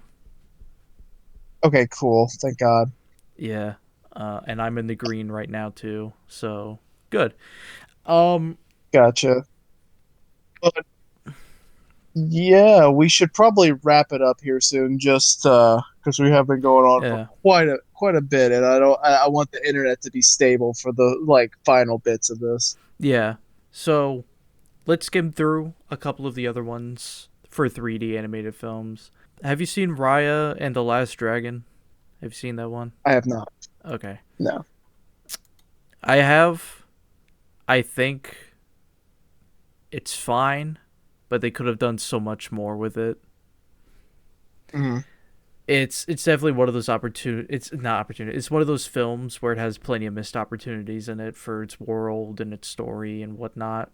I feel like they have a good setting for the film and a good idea for, like, the story, but I think it could have been executed better. It's just one of those films where it's like, damn, you got a lot of potential. Right. Have you seen Encanto? No. Why are you laughing? Just because, like, I feel like I'm going to say no for a lot of these. You haven't seen Encanto? No. Oh my god. It's a good movie. We don't talk about Bruno. I was actually quite surprised by Encanto, because I sat down, I was like, I think it came out during COVID. Like, it was one of those Disney films that came out during COVID and was just kind of put on Disney Plus, and I was like, you know what? I'll sit down and I'll watch this one. And I was like, wow, that was good. It was a really good Disney film. Man, I really don't know what else has come out recently. It's kind of been a blur. Apologies to anybody looking for insightful commentary on modern Disney films. But I think that's about it for the 3D space. Let's talk about the live action movies now, because that's the last thing on our docket is live action films. And I guess we could also throw in the live action remakes and whatnot. So, Philip, what's like your favorite Disney live action movie? I'm trying to think of the top of my head of what like just throw a few of those names out there of like their live action movies because it's kind of like hard for me to So, remember exactly like all the like live action shit they've done. so we're gonna go quite a few ways back because this might include some old classics too. So movies like Mary Poppins, Okay. 1950 Treasure Island, Pirates of the Caribbean, the Maleficent films, the live action remakes, the 101 Dalmatians live action movie, Yeah, those I have seen. Cruella. I've seen the 100. Okay. You Okay. know, Yeah. yeah, Okay. Now, like I have definitely seen like 101 Dalmatians, 100 its sequel, 102 Dalmatians, and then I also have watched the newer film Cruella, I which watched that is one too. also very good. That one was really, really good, and I think it had a much more impactful story of like I don't know Yeah, if this. I can't remember if Cruella is supposed to be like a kind of like a redesign or just like a backstory for I think Cruella. it's a I can't backstory. remember. I think it's a backstory. Okay, Yeah, I kind of like the backstory for Cruella, especially when she got the fucking revenge on the fucking woman who like I think like her mom. killed her mother. Yeah, that was so fucking satisfying. I was like, yes, Cruella fuck killed her that mom. bitch. Yeah. Yeah. Yeah, I watched That it. stuff has been pretty good. Yeah, I sat down and I watched it because I just had like a weird interest in it because I think it just came out or something, and I was like, you know what, I'll give it a watch, even though I haven't seen 101 Dalmatians, and I actually did like it. Mm. I thought it was pretty Right. interesting and a good villain origin, I guess. Not a lot of people actually, well, I guess like some of the Disney detractors don't really like this film, and I don't know, I kind of disagree. I think it's pretty fine as it is. And Uh, I kind of it just has a view it as its own thing separate from the regular 101 Dalmatians and the live action right. films that came before it. I think I see it as It's like got its a own separate thing.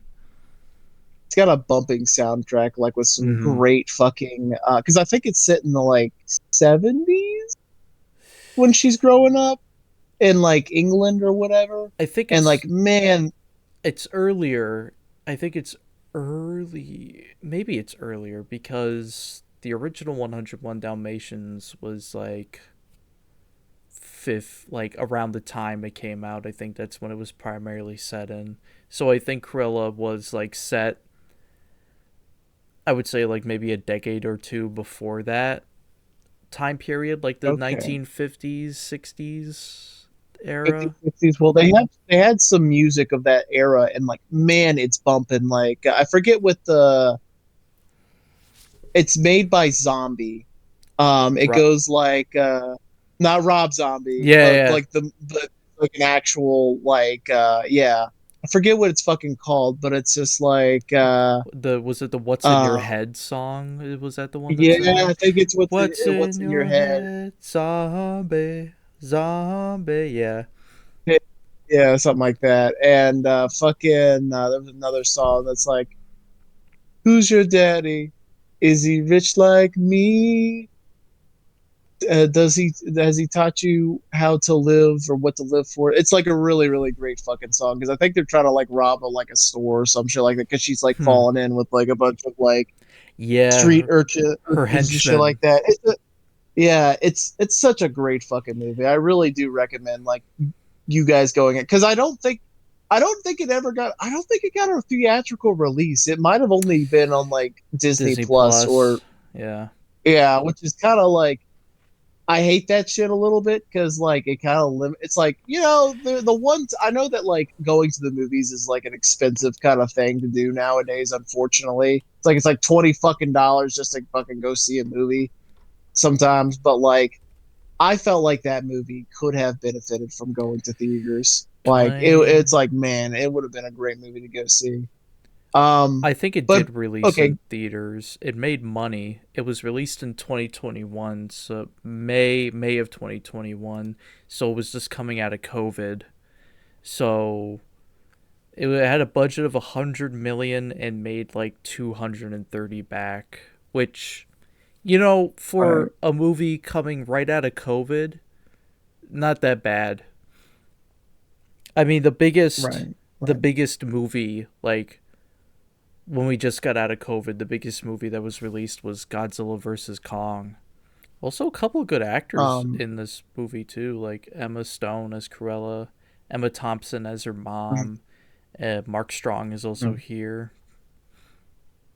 But yeah, um, but yeah, I mean those are like the ones that like I can personally think of that are like really really great like more recently like live action stuff. And well, I guess Dalmatians 101 Dalmatians, 102 Dalmatians were much more like early on in like the 2000s stuff like that, but mm-hmm. like those have been some great Disney films.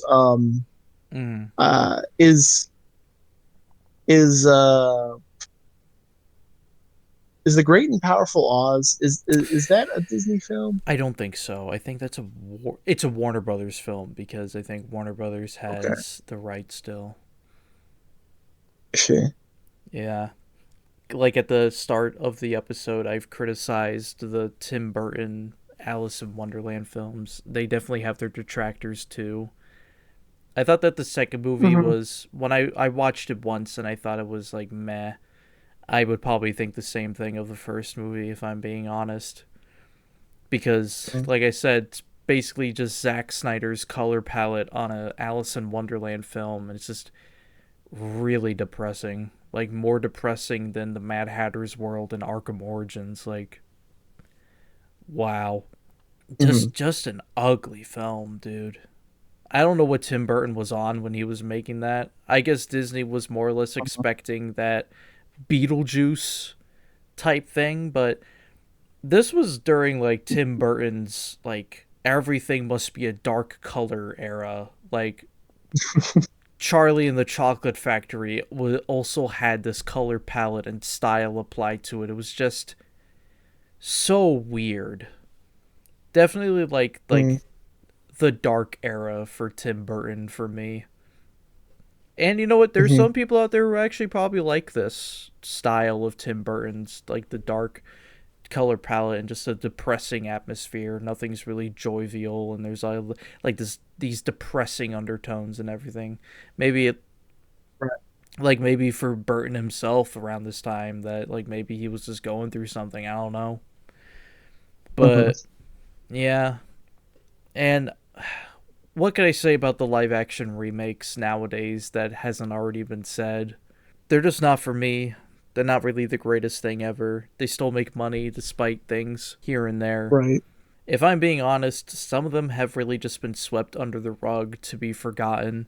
Like the Cinderella remake with James Gordon as a big fucking Or rat. the most recent one with Snow White. Snow White, yeah. The whole boycott thing across the internet too, like Jesus Christ. Mhm. And Mulan got swept under the rug like real fast because everybody just fucking hated it.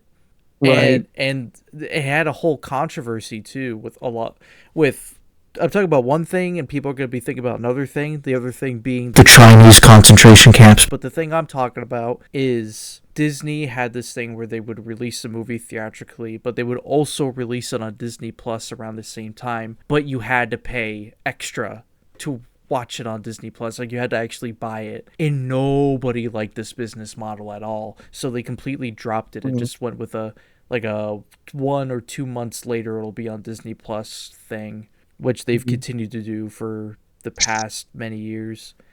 And I hate to say it, but I think Beauty and the Beast is also in the same vein as a couple of these. Even though I did kind of like the live action remake of Beauty and the Beast, I think it just it does lack a bit of that charm of the original Beauty and the Beast. It lacks a little something here and there, but the cast was actually pretty good. Getting Emma Watson to be Belle, Ewan McGregor to be Lumiere, just a pretty good cast all around for that one. And I think of the live action remakes, I think Beauty and the Beast might be the best of the best. All the others are just kind of meh. Aladdin, I think, was kind of forgettable. Yeah, it definitely came out, made money. It really helped Will Smith's career. Yeah. Really? Oh, finally, I can make I Am Legend 2. Hold on a second. Let me go slap... oh, fuck. I'm blanking on his name. I don't want to get it wrong. Is it Chris Rock? That his name? I think it's Chris Rock. Yeah, let me go slap Chris Rock real quick. Can't believe that was like years ago, dude. It feels like yesterday that shit fucking happened at the Oscars. Yeah. But yeah. It reminded everybody that Oscars were actually happening that day. Yeah. Dude, man. Alright, so let's talk about my favorite Disney live-action movie series, franchise, what have you. Pirates of the Caribbean. For the PS2, created by Bethesda. For the PS2. Yes, exactly. What can I say about Pirates of the Caribbean? It's a fantastic film trilogy. There's only 3 movies. I don't know about this 4th movie or 5th movie. I mean, there was a one cool spin-off with Blackbeard and mermaids and the Fountain of Youth that was based on a book by what's-his-face. But I never heard of this 5th movie that apparently came out. Dead Man Tell No Tales, Salazar's Revenge, it was also called elsewhere. I don't know. Seems to be a collective fever dream over on Reddit. I really don't know about this film. I think you're talking about Pirates Online. That's probably what you're thinking about. No, Pirates Online existed. I saw it myself firsthand on the computer many years ago. But But I don't know about this. I don't know about this 5th movie or this 6th movie that they're talking about making. I really don't know anything about that. But yeah, Pirates of the Caribbean. How familiar are you with Pirates of the Caribbean, Philip? Relatively familiar, but I'm probably not gonna remember like side character names. Obviously, I know that Jack Sparrow, that guy. I remember Barbossa. Mm-hmm. Yeah, I remember that guy. Yep. Will Turner. Good. Is it J.V. Jones? J.V. Jones? Not J.V. fucking Jones. Davy Jones, right? Davy Jones, he's yes. The Davy Jones. Fucking Calypso, I remember her. Yep. Fuck, what's the main woman's name? I always forget her. Elizabeth. Fucking Elizabeth. And I can't remember. Was he a colonel or a captain? The guy in the first movie. Is he Commodore Norrington? Commodore Norrington. Yeah. I think he just pissed off anybody who was part of the U.S. Army right there. I'm sure I fucking did. I'm so sorry for all the service members that are currently listening or will be listening in the future. Please don't hunt me down, SEAL Team 6. I appreciate it. Anyway, I can never remember the 2 fucking guys' names that are always in the fucking film, even though it's the one guy that's got the fucked up eye, and then there's the other guy that's kind of has male pattern baldness going on. Pintel and Ragetti are their names.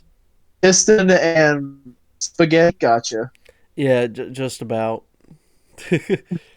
And don't forget my favorite character, the monkey! Jack the monkey! The monkey's nest! The monkey! The monkey! Yeah, that's about as much as I remember. Everybody else, I don't know. So you remember the core characters, essentially, of, the first 3 movies? Yes. And I also fine. remember you telling me parts about, the book that's, is that it's a prequel? Yes. to the movies. Yeah, I remember a little bit of that. Yes, for the folks, there was a book that came out after at World's End titled Pirates of the Caribbean: The Price of Freedom. It was written by A.C. Crispin. It was her last book before she passed, if I remember correctly. And it's a big, chonky book, about like 600 pages. Very lengthy, very descriptive when it comes to character actions and thoughts and whatnot. But it's a good read. It's really good. It fits well into Pirates of the Caribbean. It establishes a lot of lore that was established in the first 3 movies. It expands on all of that. We get to see how Jack and Barbossa came to know each other. We get to see the Brethren in court when Jack was a young man. We even get to see Jack as a young man at different points in time. Like, I would say late teens, early 20s, and Jack in his mid to late 20s for the majority of the book. Because there are two different eras that the book does. Because the main story is Jack was a merchant sailor working for the East India Trading Company after he had a falling out with his father, Captain Teague, and the rest of the pirates. So he went on and lived an honest life without anyone knowing what he did in his past. And under some circumstances, after the death of his captain, he came to be a captain himself, appointed by Lord Cutler Beckett, who is stationed in the port of Calabar in Africa. And Jack gets assigned to be the captain of the Wicked Wench, which would later go on to become the Black Pearl, which I believe is covered in this book. I'm only like halfway through now. It's been an undertaking trying to read this because I'm not the greatest reader. I definitely like to start books, and it's hard to finish them because I keep starting other books. But, you know, what has been presented to me in the book is very interesting when it comes to exploring Jack's background, his lore, and yeah, just a bunch of other stuff. Cutler Beckett also gets plenty of background lore as well as we kind of dive into his childhood at certain points. And, you know, I'm just very excited to see what's later in the story when it comes to Barbossa and the Wicked Wench. And there's already been one interaction with Davy Jones so far, because the other half of the story that's interlinked with the main plot are basically flashbacks to when Jack was a pirate and at Shipwreck Cove, and he has this little relationship with a Spanish lady named Esmeralda, I'm pretty sure, who he comes to meet again in the main plot. But there's some other things going on, like there are rogue pirates that are going against the pirate code, and it turns out that, spoiler alert for the mystery, the captain of the Caspian Sea, Captain Borya, who is Russian, happens to be a blackguard in disguise, one of these rogue pirates, and he's responsible for sinking Barbossa's first ship, the Barracuda. And Barbossa remembers this very distinct decoration on the ship that attacked him, and Jack and Esmeralda are able to find and locate it, but Borya works quickly to dismantle this decoration, so the mystery goes on a little bit longer until Teague is like, no, we're gonna bring this shit to trial. So they bring it to trial, and they can't really do much. They suspect Borya is the one responsible, but they're like, alright, there's only one way to know that Borya is the one responsible. So they go onto a ship, and they summon Davy Jones, fucking devil style. And Davy Jones, with his tentacles, reads the mind of Borya and is like, oh yeah, guilty! This pirate is guilty! Hang him up! I got the noose right here! Basically. Guilty! That pirate is guilty! Sir, settle down. You have to go deliberate. I don't need to deliberate. Hang that pirate! Nah! I got the rope right here! Fucking Uncle Ruckus out here. Guilty! He is guilty! And this is the first time we get an interaction between Jack and Davy Jones, canonically and chronologically. And I think the book also goes over Jones raising the Black Pearl from the depths after Beckett had it burned down because Jack was like, no, I'm not going to be transporting slaves because I despise slavery. So Right. Beckett was like, all right, we're going to burn your ship down. And that's really, those details are kind of alluded to in Dead Man's Chest and at World's End, with interactions between Jones and Beckett with Jack. And one deleted scene at World's End where Jack and Beckett are even talking about this event that happened. And Jack goes, people aren't cargo mate. The last I saw of that ship, she was on fire. A blackened hulk sinking beneath the waves. We had a deal, Jack. I contracted you to deliver cargo on my behalf. You chose to liberate it. People aren't cargo, mate. And you incurred a heavy debt to raise her up again, didn't you? Which a lot of people are angry that that scene isn't part of At World's End and was cut. And I kind of agree. That scene should have stayed in the movie. But this book kind of answers the question of, is Jack Sparrow really a good man? And in my eyes, I think Jack Sparrow is a good man. Most occasions, he definitely has a set of morals that are noble for the most part. Definitely takes a hard stance against slavery. Right. And yeah, there is something also included in the book that I feel like doesn't really fit Pirates of the Caribbean, but it's one of the main driving forces of the plot. And that is this ancient island kingdom on the coast of Africa called Zazura, which is kind of rooted in, like, I don't know, an Egyptian aesthetic almost. Right. And some of the characters that are part of the plot are from Zazura, and they disguise themselves when they get caught by the Englishmen as they're trying to find the princess. Aisha is trying to find her father, who went missing a long time ago. In fact, the prologue for the book is about Zazura, the hardships that they're going through, and the king has to go away and find something. Right. But Beckett comes across, because of the capture of these Zazurans, he comes across Zazuran artifacts, like pure gold and stuff. So he's like, so the island, I believe the island is actually called Kerma, if I remember correctly. He's like, the island of Kerma is apparently real because it was mentioned in a book called My Life Among the Pirates, which I think is an actual book that both he and Jack coincidentally read when they were young. So he's like, the island is real. Maybe I can use Captain Sparrow to find and locate the island. By the way, for your viewers, this is not the Epstein Island that they're No, going to. no, Just it's so not. we're clear. It is not the Epstein Island. Most definitely not. He basically convinces, like, Jack to do this for him. But he's also, like, there's mentions of black gold, which is a, I forgot the specific term, but it also means slaves. Right. And oftentimes Beckett refers to the treasure of Kerma and Zazura as also being not just regular gold, but also black gold. Like, he intends to enslave the people, and Jack's like, okay.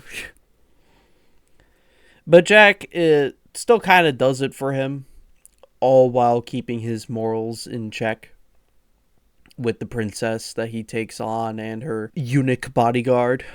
But yeah, good people, if you want to check out this book, Pirates of the Caribbean, The Price of Freedom, it's not that easy to come across. The copy I own was $80 Oh my God. on the aftermarket because they don't print this book anymore. And all of the editions that I've run into are basically hardcover. And hardcover kind of ups the price sometimes. I do believe it is available digitally, so definitely a cheaper way to read the book that way. I do not know if there is an audiobook. Maybe there is. But yeah, I would definitely if you are a fan of the Pirates of the Caribbean movies, I would give this book a read. Very good. And if you are a fan of AC Crispin, I haven't read really much of anything of hers. I haven't really heard of her that much. So this is like my first piece of work of hers that I'm reading.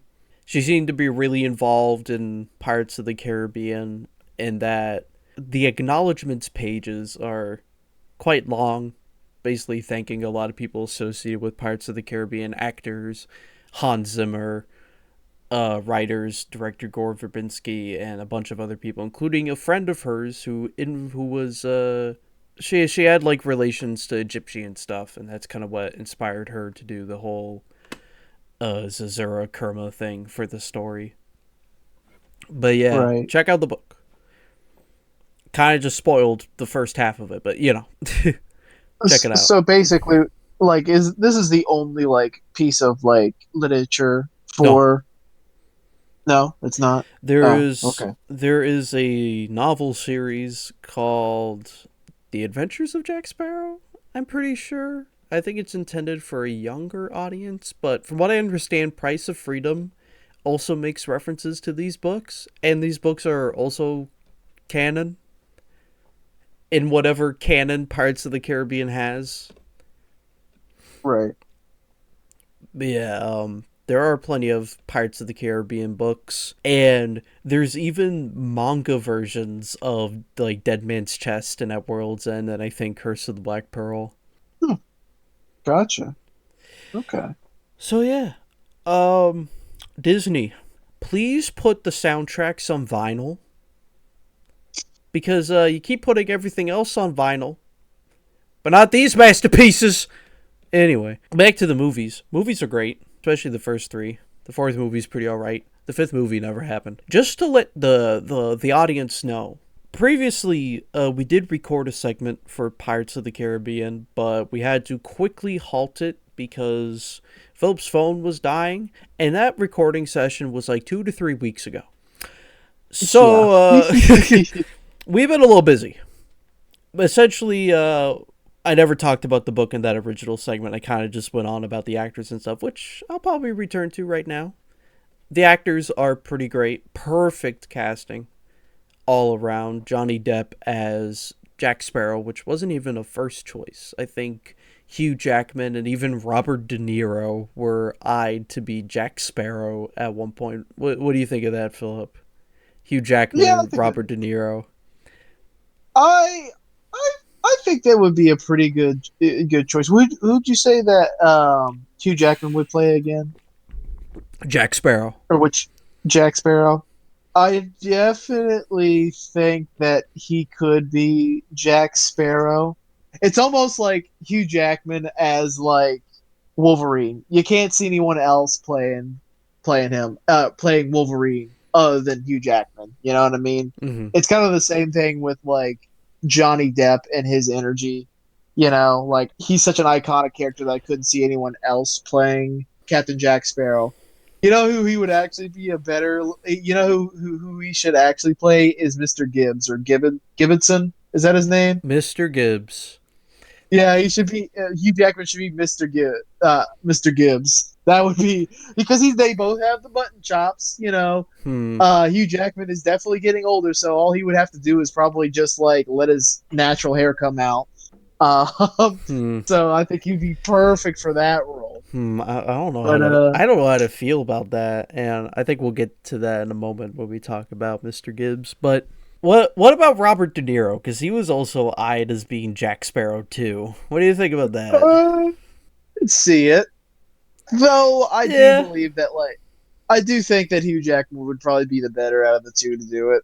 Me personally, but I think that would have been an okay pick, I suppose. Yeah, I think Depp was like the best one that they chose out of all of them. Right. He brings this uniqueness to the character he's played, and I think Depp is really good at that. Like every character that he's played has not been like the same thing, essentially. Right. Jack Sparrow is very unique. His performance as the Mad Hatter in the Tim Burton Alice in Wonderland movies is unique, which I know earlier I said they had like the Zack Snyder color palette. I actually kind of checked back on those movies. Not as dark as I thought they were color-wise. They do have some color to them. So I apologize, Tim Burton Alice in Wonderland stands. Please forgive me. But yeah, how dare you?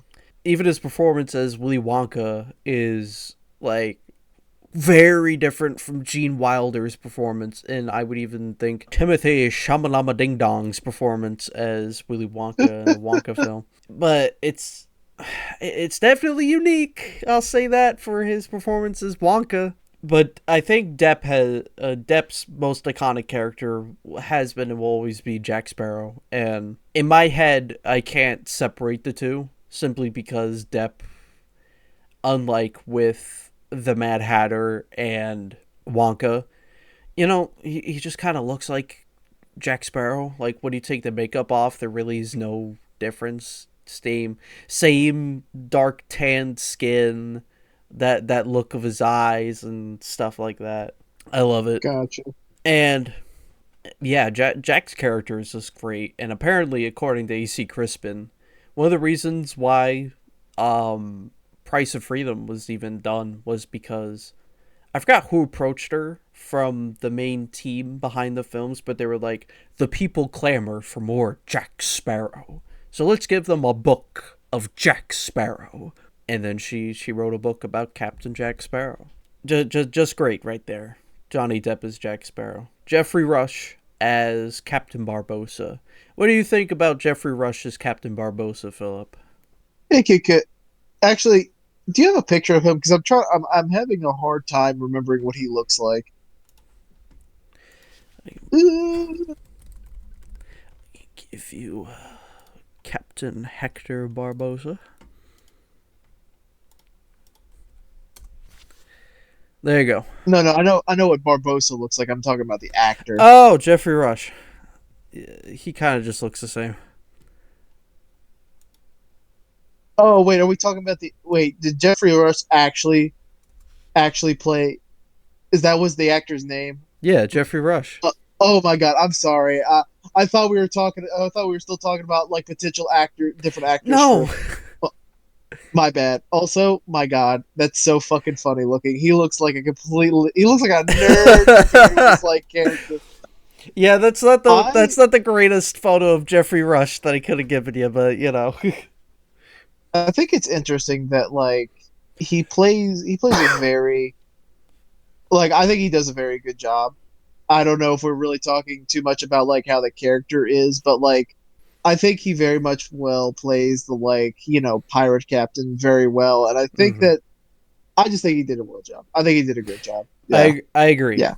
There are plenty of actors here that really settle well into the role as a pirate. Jeffrey Rush is among them.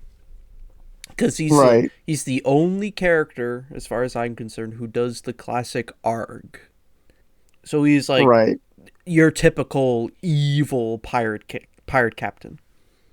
And I really, to breathe a little life into the fifth film, to give it a little recognition, Barbossa's arc in the movies is kind of the reason why he's sort of becoming one of my favorite characters.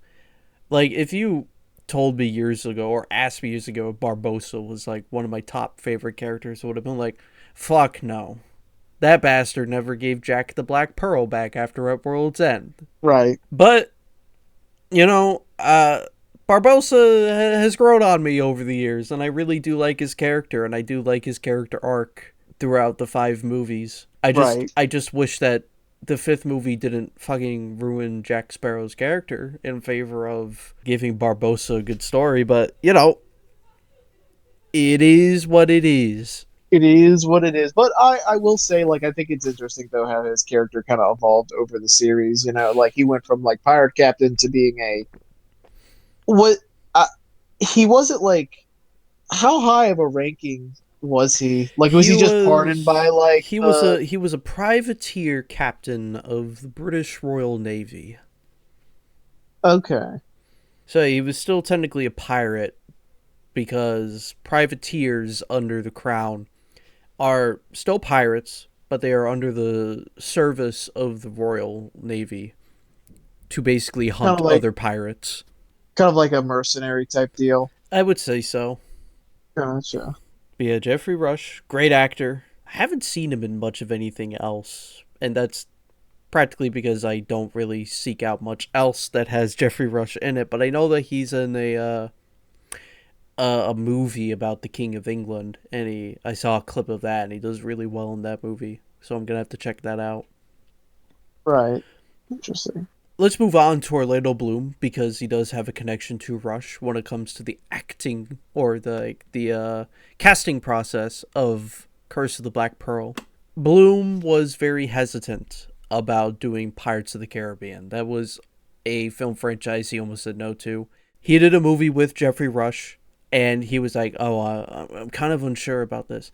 And Rush was like, no, this is a great opportunity for you to do this. And he's like, I don't know, it's a pirate film. Pirate films haven't done that well in the past. And he's like, no, this will be great. And then Bloom learned that Johnny Depp signed on to do the film, and he's like, all right, I guess I will too. We'll say no more. We'll say no more. Was it just because that pirate movies just weren't doing good? Is why he, initially? I mean, I could understand why. I think the only other thing that I had seen from him is obviously him as Legolas in the Lord of the Rings movies. I was about to bring up Lord of the Rings because around that time, Fellowship of the Ring came out in 2001, Two Towers came out in 2002, and Return of the King would come out the same year as Curse of the Black Pearl in 2003. Right. So by that point, Bloom would have kind of been considered I wouldn't say a superstar, but definitely a celebrity in the limelight. And Pirates of the Caribbean was just another addition to his portfolio at that point, especially because Curse of Black Pearl made $600 million in the box office. $600 million, which is pretty fucking good.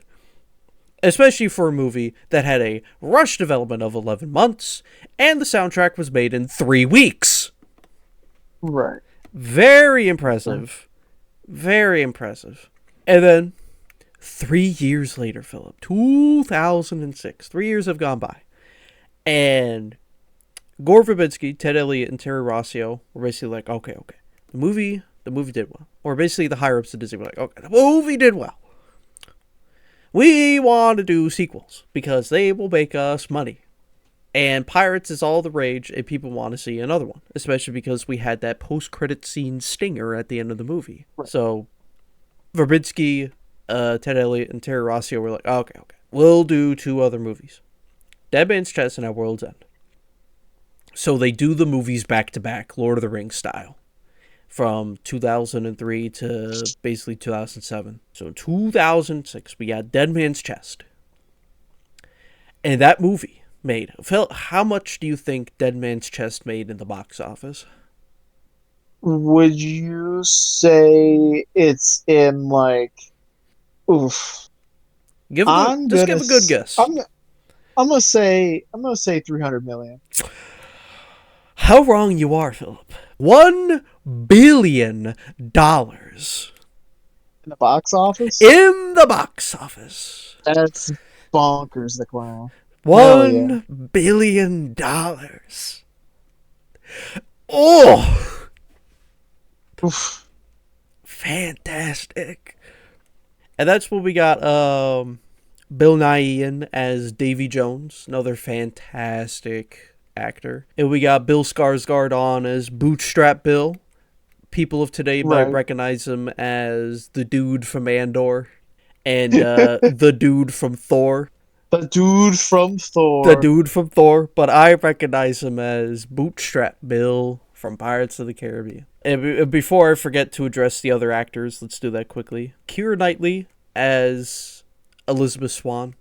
Well, what you think? What you think of Keira Knightley as Elizabeth Swann? I think she played a perfect role. Beginning as I wouldn't say damsel in distress, but very just how let me give me 1 second to Mhm. think of like how like her like she is obviously a very naive but brave woman, especially Mhm. like portraying a woman of that time, who are very much like very courtly, very like I don't mean submissive in a very sexual way, but very like it's just like the man will do the work and the talking and whatnot, Like right? obedient almost. Oh, very obedient, especially being as the governor's Governor's daughter. daughter, yeah, her position in Um, the hierarchy of Port Royal, yes. right. But like overall though, she is very like wants an adventurous life, wants to be brave, wants to be just that she wants to do just as what a man can do. But she sees that idea slowly getting ready to be like snatched away from her when she is about to be married to Commodore what's his fucking name again? Norrington. Norrington, right? And but by happen chance, it's not that like she jumps off the fucking side of the I guess fort or whatever. She just falls out because she passes out from some too tight of a corset. Yeah. And she kind of just somewhat just falls into the life of piracy, literally. Not only does she play the character well, but I love following her character's arc over the first three movies, and I think that's really fucking cool. And I think she does a great job in transition from, like I said, a very like naive but adventurous spirit into a very like full blown like boss bitch pirate. Yeah. you know. Yeah, So yeah, I that's what I think of agree. Elizabeth Swann. I agree with you. Her character arc is very well done. And it's impressive to see her go from the beautiful, stunning daughter of the governor to the pirate king of the Brethren court. She's not afraid to get her hands dirty. She wants to live the dangerous, adventurous life, like you said. And I don't think there's much else to talk about, but I think she was another great pick. And she's just a very beautiful woman in general. Yeah, she's definitely good looking. That's for sure. She is, and I'm referring to her in Dead Man's Chest and at World's End because technically she was 17 years old when they recorded Curse of the Black Pearl. So, Really, that's yeah, fascinating. I would have never thought she that. was very young woman. Hmm. Yeah, her Interesting. mom was on set the whole time apparently. Good for her. I'm glad that I'm glad like especially when it comes to like young actresses. I'm really happy that hearing that her mom was there to like advocate for her and make sure everything was okay. I love that. Yeah. But yeah, she's still very beautiful. I know that some people kind of rag on her for the open mouth thing that she does, like when she just kind of stands Yeah, idly. But I'm like, I don't know, it's part of her quirks, I guess. right, right. But yeah, very very beautiful woman, very very beautiful accent. Anyway, let's talk about Mr. Gibbs. I think it's Kevin. I have to look up his name. Kevin McNally. That's right. Kevin McNally. Kevin McNally is a great actor, and he is on par with Barbosa in that he does this fantastic job of playing the role of a sailor. When we first see him, Mhm. he's part of the British Navy, but then the next time we see him, he's on fucking Tortuga and is part of the pirate life now. So he's more of like the well-seasoned, experienced sailor, the one who believes or somewhat believes in the legends and folklore of the sea. Right. He's like he's your lore guy for ocean stuff essentially. Yeah, I was gonna say he's like the exposition dump when you need it kind of guy. Mhm. Um, which I will say, while he doesn't like like I wouldn't say he's in a strange position as like a character. He's not like a forefront character, but he's also not just simply a background character here. Like obviously like a supporting character, yes, but Yeah. like he has a place where he is just always there. But like I think that like he adds that extra little bit of like I don't know mystery to when he starts telling his piratey tales of the sea. I think that's like he's really he's really good because he's always there when you need him to explain some shit. So Yeah. yeah. Yeah, Gibbs has always been one of my favorite characters ever since I was a kid. And to me, he's like the Dr. Malakoff of Pirates of the Caribbean, and that I was just like, I don't know, I always liked this character. Not really much to really dislike about him. Right. And, yeah, like you said, he definitely is the exposition type because I can definitely think of many scenes in Pirates of the Caribbean where Gibbs just spouts some lore, where he's talking about Jack being marooned on the island in the first film, and talking about the Right. Kraken in the second film. Don't really know much about... Oh, third movie, talking about the Green Flash. It talks about Right. that. The fourth film, Gibbs plays a bigger part in the fourth movie because he memorized the charts, the Singaporean charts, and he burned it. And it's like, all right, you were gonna hang me? Well, guess what, motherfucker? I'm the one who memorized the map, so you gotta take me to go find Jack and the Fountain of Youth. And Barbosa's like, you motherfucker. But in the fifth movie, it kind of sucks because kind of just takes a backseat a little bit. He's not the lore guy anymore. He's just one of many characters that serves as the comedic relief in the fifth movie, which just really blows. He's just a dude. Even a minor character like Marty, the short guy, who didn't get a Right. speaking line in the first movie, but got some speaking lines in Dead Man's Chest. Like, even he becomes a comedic relief character. I'm just like, no, like, I get it. You're the funny short guy with the big gun, but I don't know. Right. Yeah. Yeah, even another character like Cotton with his bird, Cotton's parrot. Another great. He looks the part. Like, of course, he got his tongue cut out. Yeah. He doesn't have a speaking role, but he looks the part. He looks like my grandpa. And it's very interesting that his character is just there. Like obviously the parrot is there for for as a character and stuff like that, but like he survives all the way through. I just think of out of all the bullshit that happens throughout, like no, well, it's not bullshit, right? yeah, But like out of all the shit that happens and that they go through, he still somehow survives even at the age that he is at. oh You yeah, know? oh yeah, like them falling down the waterfall in the third movie. Cotton lives through that. I'm honestly impressed. Cotton is like the G. Let me tell you, he's the helmsman. Like you can trust him to steer your ship when you need to. Great guy, great character.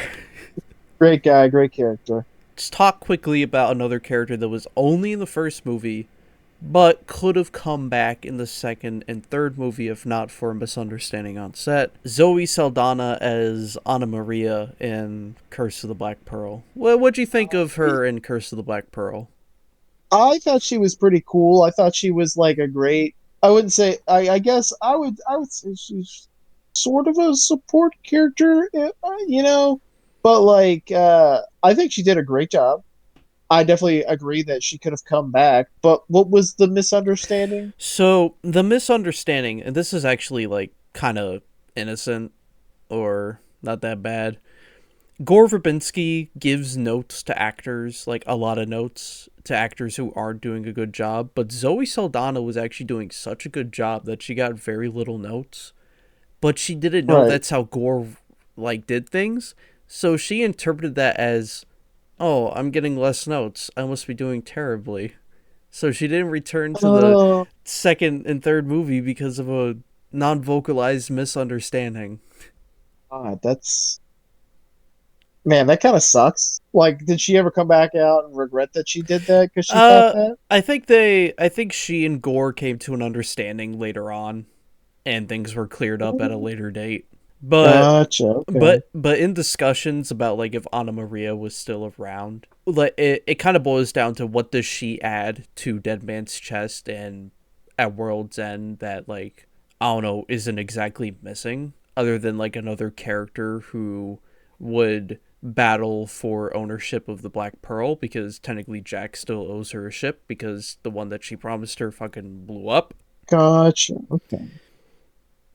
It was, I don't think, as much as I do like Zoe Saldana and her performances over the years, I don't think Anna Maria is that much of a missed character so much. Right. And you don't really miss her in the other movies.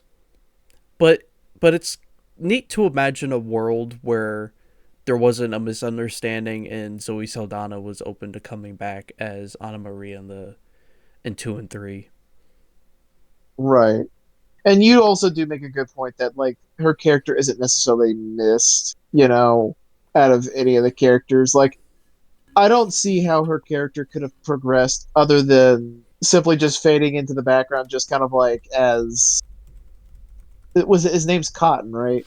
The old white guy with the bird. Yeah, Cotton. Yeah, I feel like she would end up having that role because like again she did she did have like a decent sized role in the Black Pearl, right? But eventually I think she would like probably lose her like not fame but like her like fan. I don't think she would have many fan favorites, I guess you could say, and she'd probably just end up fading in the background just as another like, oh hey, she's been with us since the first movie but I'm glad she's here, type deal. Yeah. At least that's what I thought would. Or if at the very least maybe having one or two lines here or there throughout the remainder of the films. Yeah, just to quickly go over the rest of the actors and then praise 2 and 3 quickly because we're 40 minutes into this Pirates of the Caribbean segment. Let's talk about like the British characters really quickly. Jack Davenport as James Norrington. How did you like Norrington's character in the films? Say that one more time. I'm sorry. How did you like Jack Davenport? Hold on. How did you like Jack Davenport as James Norrington in the main trilogy? James Norrington, which? Oh wait, is that the Commissar? The Commodore. Commissar. Commissar, do your duty. The Emperor protects. Good. I think he did a good job. I think as being like the British commander, pretty cool, pretty all right. Kind of sucks to see him die at it wasn't the second movie, right? It was the third movie. Third movie. Yeah, I will say he died honorably. Mm-hmm. I think he had. I wouldn't say he had like a crazy redemption arc or anything like that, but like kind of got fucked over in the first movie, huh?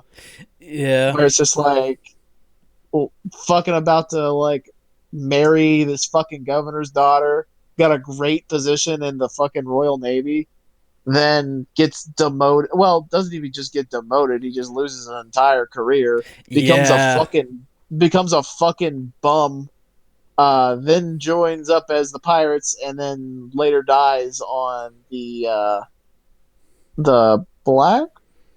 The Flying Dutchman. Not the Flying Dutchman. Flying Dutchman. Sorry.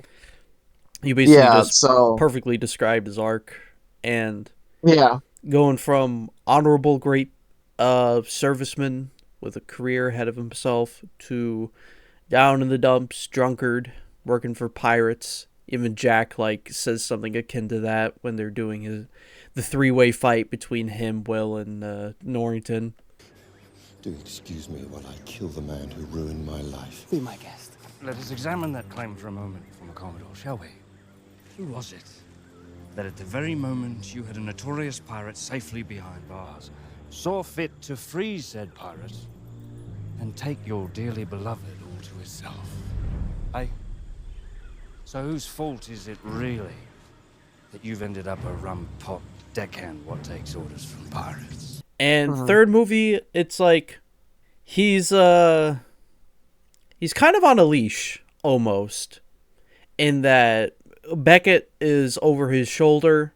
He's kind of watching him the whole time because he knows Norrington's history essentially, so he can hold that over him, essentially blackmail him. And to him, Norrington is just another loose end that he can use in pursuing Jack Sparrow and Elizabeth Swann and Will Turner and so on, because he has a history with them too. Uh-huh. And it's just kind of nice to see that Norrington, in the end, like, despite being antagonistic towards the pirates, in the end he helped them out. Right. Because to him, that was, like, the right thing to do. That was the winning side of the war. I mean, yeah, you are correct with that. Yeah. There are plenty of, like, essays about Norrington and how great of a character he is, and I'm definitely doing a disservice in describing his arc, but, you know, if you want to check out all those essays about Norrington, go ahead. Speaking of Lord Cutler Beckett, how'd you like the short, terrifying Englishman? Good. Yeah, I really, really liked him. Yeah, he was a fucking menace. Yeah. He was very much indeed a menace. How could I best describe him? I think he very much had a very intimidating presence, like the way that he looked, the way that he dressed comparatively to like the rest of his like cohort, I would say. Like cuz like isn't most of like his clothing that he uses in that is black or dark? It's like a brown. Yeah, okay, a Yeah. brown. But like you can show that it has like a sense of just like dominance comparatively to the rest of his like men below him. Right? He's very intimidating. I wouldn't say he uses terror tactics, but he uses much more drastic measures to get what he wants. Right? He's a very commanding figure. So Yeah. I very much like that kind of just like, oh, he is not to be messed with. He is serious. He's all business, and he will fucking cut your throat to get what he wants at the end of the day. Or, Yeah. well, I don't know if it's necessarily like well, would you say he did it for himself rather than just for, Queen and Country?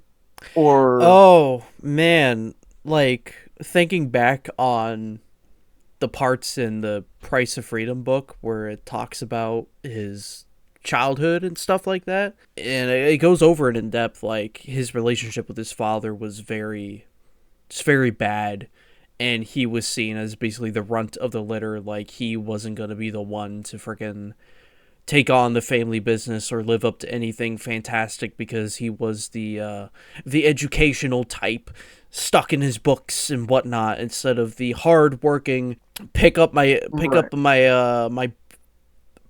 I forgot the actual saying, but from my bootstraps type character, right. And essentially his determination, his will to go up the ranks of the East India Trading Company and then becoming a lord by the events of Dead Man's Chest is, I think, more out of just this will and determination to prove his long deceased father wrong, that he will become a man of importance, that he will do big things and great things, not just for king and country, but to just prove a point to his father.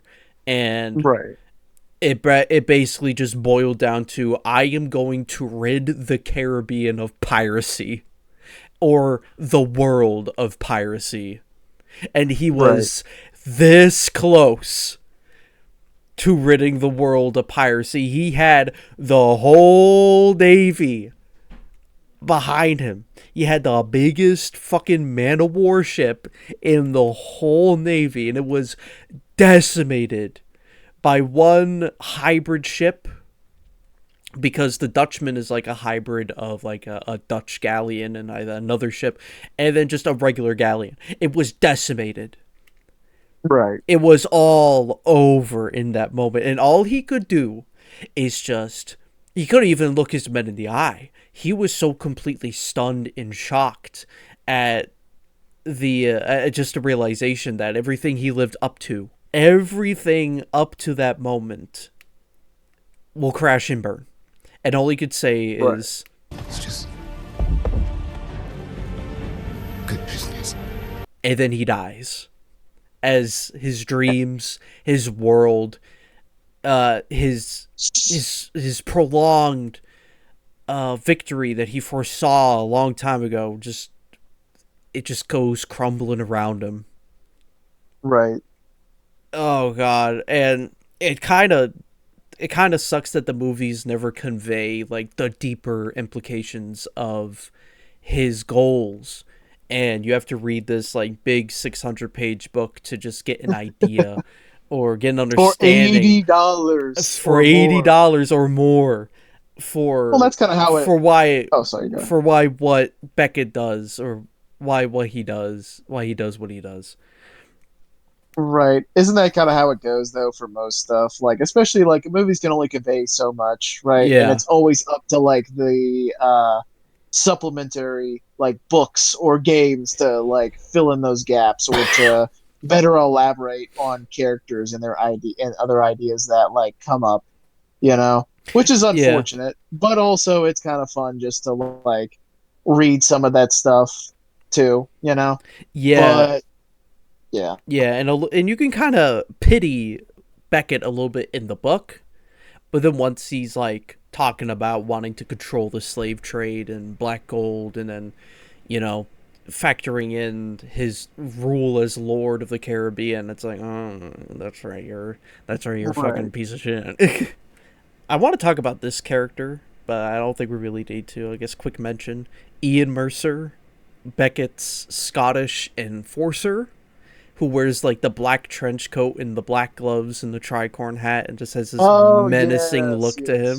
He's in this book. Right. He is in this book. This is like the first time the two of them interact with each other chronologically in the book. And oh my god, fucking Mercer's a menace.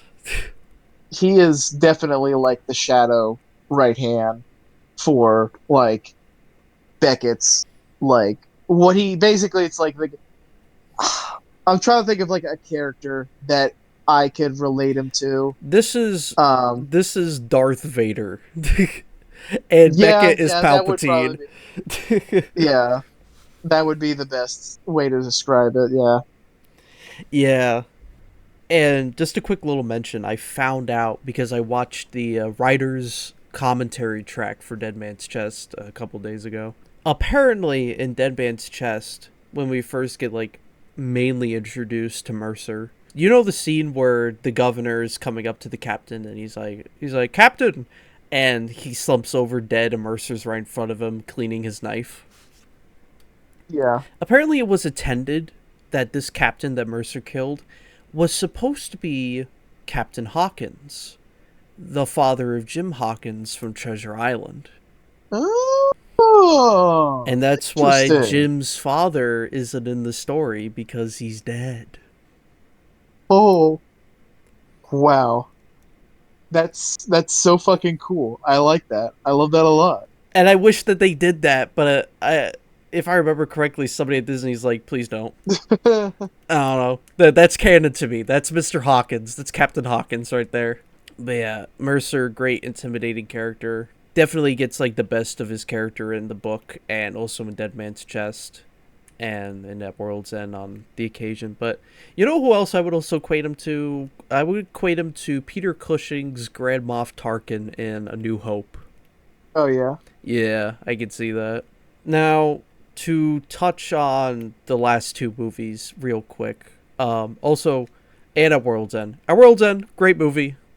It's probably my favorite in the trilogy. But I also think the first three are all equal to each other. Maybe Curse of the Black Pearl kind of edges out in a more objective manner, but subjectively I like At World's End the most.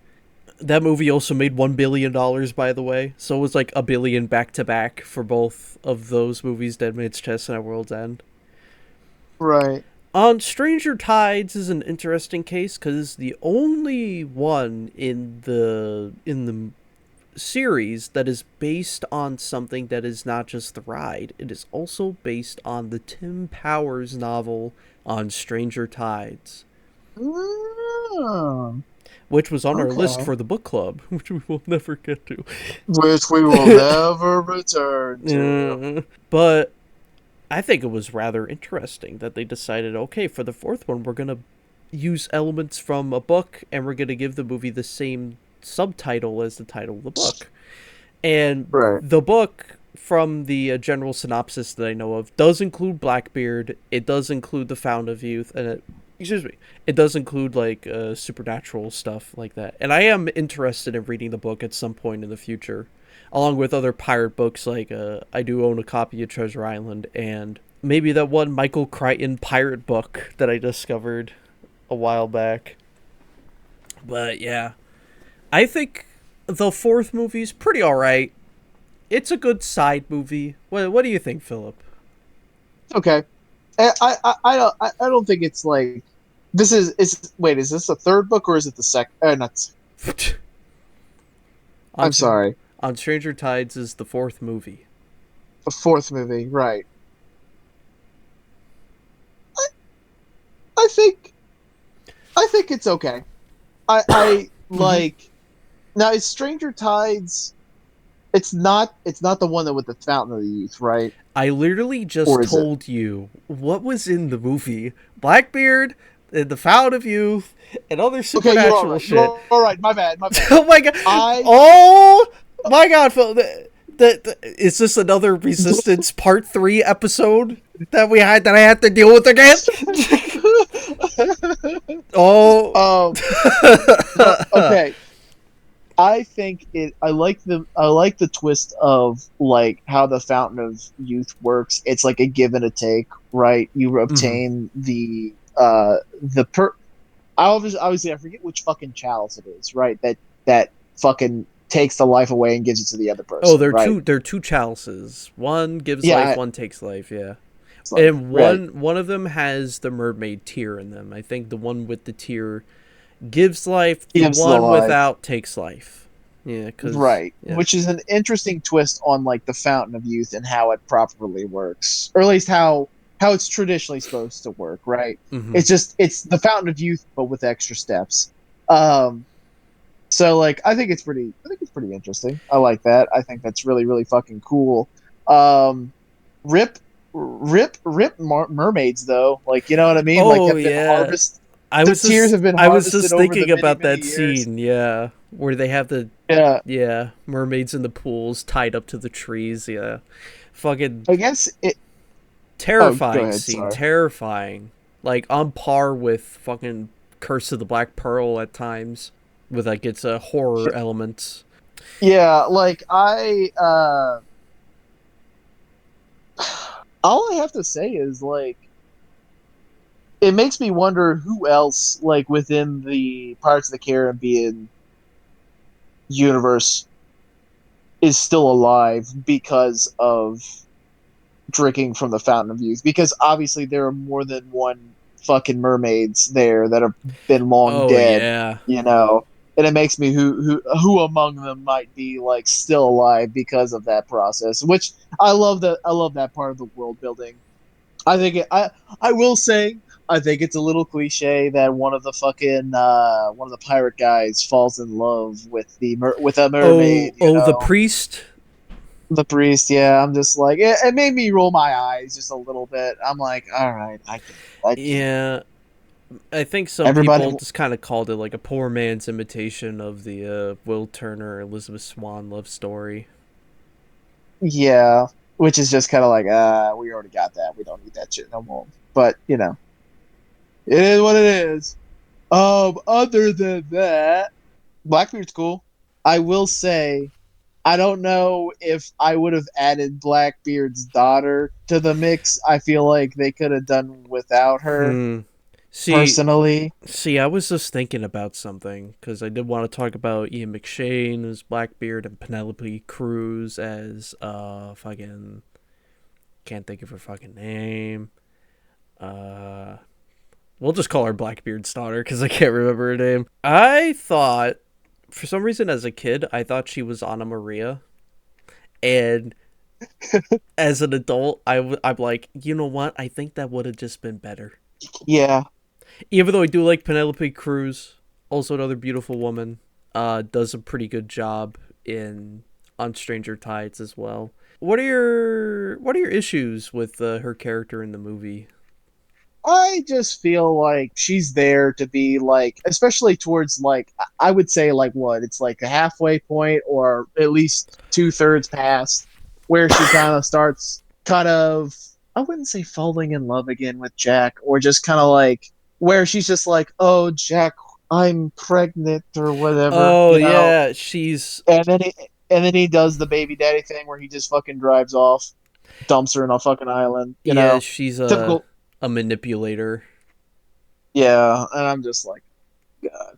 Though I will say this, I think it's a little cheesy that she just happens to get injured and therefore she has to like be revived by the Fountain of Youth, which is cool and interesting Yeah, and whatnot. yeah, But like, that was kind of a stupid scene. How when she's taking out the sword, I'm like, I'm yeah, pretty sure, I'm pretty sure Edward Teach would have taught you how to fucking use a sword and how to even take out a sword, take the sword out of a right. body. Like, I okay, just don't think she. I don't. I just don't think. Other than just something nice to look at, if I'm being honest with you, I think she doesn't add a lot to like the film. That's me personally. Now, to be fair, it has been a many a year since I've seen a Stranger Tides, so I might be able to take something out of it a lot more if I watched it again. But from what I remember, that's my best description of her character. yeah, she's.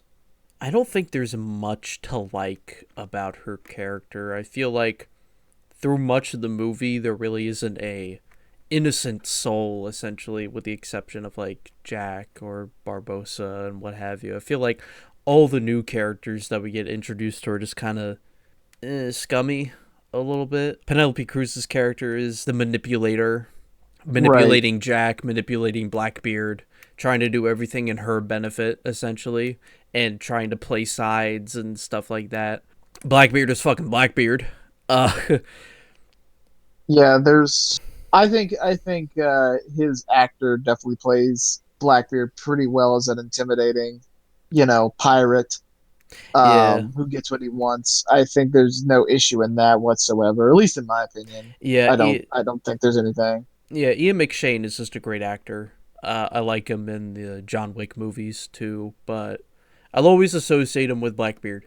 And I kind of like this idea of Blackbeard living past his expiration date because Blackbeard died in the early 1700s, and Pirates of the Caribbean has always been on this floating timeline where it's set in the 1700s. It might be early to mid 1700s, and Blackbeard did die young. He was a young man when he died. So I like Right. this old, grizzled, supernatural veteran, terrifying Blackbeard that we get in On Stranger Tides, where he's almost at his end, and it almost feels like through supernatural means he's postponed the judgment. He's far past his expiration date. And it's like, oh, the Blackbeard is going to die. He's too old now. Right. And honestly, if they did like another Pirates of the Caribbean book about Blackbeard in this universe, how like maybe he avoided death off of the Carolinas and found ways to maybe suspend his life further and stuff like that through other means aside from the Fountain of Youth. Like maybe the Fountain of Youth is just another desperate attempt because I know that in the movie there's the legend of the one-legged man who will kill him. Mm-hmm. But there's just a lot to explore with this one. But yeah, this is like the last time that we truly got to see Jack Sparrow as Jack's character, because On Stranger Tides was written by Ted Elliott and Terry Rossio. Not directed by Gore Verbinski, though. Different director this time. Right. And next film, Dead Man Tell No Tales, aka Salazar's Revenge, would have different writers and a different director and even a different composer. I believe Terry was involved in an early script, but then, the different revisions and drafts came along and much of his vision was left out of the film, and what we got now is kind of just meh. I don't think I ever watched that movie fully. The only good part of this movie is finally getting to see Jack Sparrow sail off into the sunset on the Black Pearl at the end of the movie, and that is a very satisfying conclusion to the series if it weren't part of a bad movie. Literally, the only real redeeming things about that film is Barbossa, Salazar himself, and that ending. Right. Well. Oh yeah. I don't oh fuck. It's like something Barnum. The main villain from No Country for Old Men. He played Salazar. Oh. Fuck, I don't know, but I know what actor you're talking about. Dude, he is great in this movie. Like, I actually do like Salazar's character. I just wish it was in a better movie, but I do like his character. Not to mention that all this movie consistently broke a lot of lore, including the A.C. Crispin book. Broke a lot of lore with that one too. So that's why it's no longer good. It's not canon. It's not it's canon. Not canon. The Jack character is written terribly. Nothing like the previous Jacks we had before. Most of the characters have been turned into comedic relief because for some reason somebody was like, let's turn this into the MCU, which Parts of the Caribbean is not. See what they did to my favorite franchise, Philip? And now don't they all? Now they're talking about. Don't they do that? Now they're talking about Sorry, six. go ahead. Now they're talking about 6 movie. And I'm like, oh god, fucking okay. Okay. They've been talking about a 6 movie for years. One of them was supposed to be a fucking Margot Robbie pirate movie, and then fucking Margot Robbie's fame and popularity started. I wouldn't say dwindling. It isn't that bad. The hype around Margot Robbie is dying out, I would say, especially after she took her hiatus because she had a kid, which good for her. But other things associated with the controversy of the all-female Pirates of the Caribbean movie with Margot Robbie, which I guess would have been another Ghostbusters 2016 situation, but we don't need to talk about that any further. We don't talk about that. We don't talk about that. Yeah, been a little shaky when it comes to the 6th film because the 5th film wasn't good, and right now they're like, we're gonna try to get back Orlando Bloom and Keira Knightley and Jack Sparrow. We're gonna try to do that. Good luck. Depp is interested, even after the courts and all that and shit like that. Good fucking luck. Yeah. And this is all coming from like Jerry Bruckheimer, producer of like the Pirates of the Caribbean films, and I forget the name, but the CEO of Disney are like saying all this stuff, being like, they're interested. They're interested, and I'm like, they're interested does not equate to like, oh yes, they're going to do it, or very like. Yeah, I'm like, I'll believe it when you finalize a title at the next like D23, okay? Right, and like to be honest, like these some of these characters are actors. Some of these actors are getting very old, and probably like.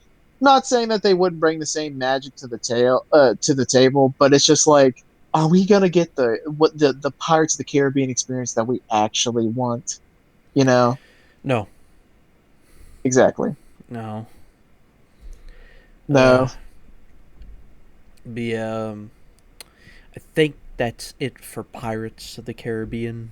I hope y'all the PS2. I hope y'all enjoyed this 1 hour and 15-minute segment just for Pirates of the Caribbean. This could be a whole episode on its own. 4-hour episode. We've done one of those before. 4-hour episode. 4-hour episode. I don't believe there's much else to talk about. We basically touched on the controversial remakes of the modern age. Some of the other live action movies, some classics, and is that good enough for you, Philip? I think that's for the Disney I think that's episode? good enough. I think we talk about our 2 special interests when it came to like Disney films: Incredibles and Pirates of the Caribbean, and also Ratatouille. Make it 3 instead of 2. So that's basically all there is, anyway, right? Yeah, just about. And we're not going to go into Star Wars or anything like that. We're talking. We were talking about original like films original like Disney stuff. Yeah, I think we touched on that earlier about the Fox acquisition and some acquisitions here and there, and just kind of the state of that, the quality. Which yeah. Finally, all that's this episode. Oh, sorry. Go ahead. You But finish. yeah, all that's for future stuff. MCU episode, Star Wars episode. Can't wait. Can't wait. Now, finally, we can conclude this long overdue episode. We must. Huzzah! Yes, Philip, and we must spin the wheel. Spin the wheel! For our next main episode, because technically the next 2 episodes that we're going to record at some point in the future are, do you want to tell the good old folks about what we have planned for the good old month of October? Oh, friends, we have something just for you. It's Halloween themed, of course, but it also is a very interesting subject that I know I very much love, and I believe Liam loves it too. But I definitely have a lot more knowledge on the subject. But Scooby-Doo! Scooby-Doo. Yes, we have Scooby-Doo planned for Halloween. And indeed. Maybe another episode. Although I do have horror/slasher films on the wheel of names. I think we're also going to cover that in October, unless that gets too overbearing and we're just going to do Scooby-Doo. Right. But definitely Scooby-Doo 100%. But yes. Potentially an extra episode. So, look forward to that. Yes, and over on my main channel, Lego Lame 1803, we are going to do a back-to-back double feature reaction video of The Batman vs. Dracula and the crossover with Scooby-Doo and Batman the Brave and the Bold for Halloween as well. So be ready for that. Now, Philip, are you ready to spin the wheel? Spin that wheel! Let's spin the wheel!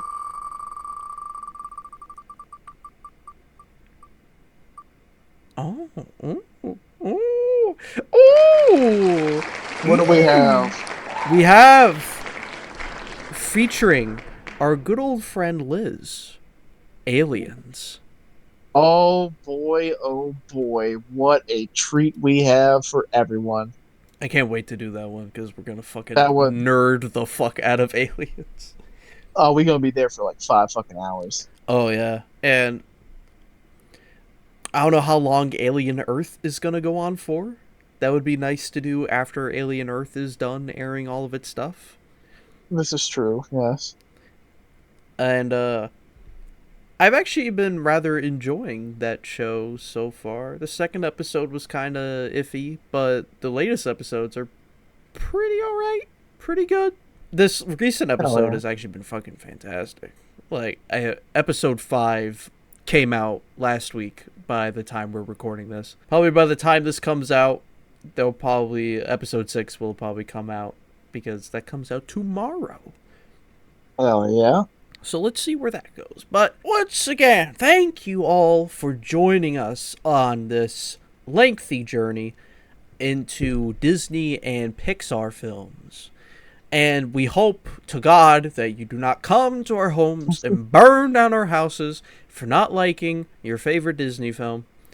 And if you were a fan of Cinderella, you need a better life. No, I'm joking. If you're a fan of Cinderella, that's perfectly fine. These are just our opinions.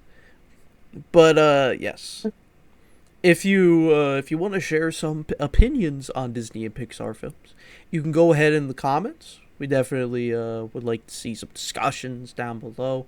Agreements, disagreements, debates, what have you. Nothing political, of course. We don't do that here. And yeah, thank you all for joining us. And yeah, thank you. Bye-bye. Bye-bye. Have a good day.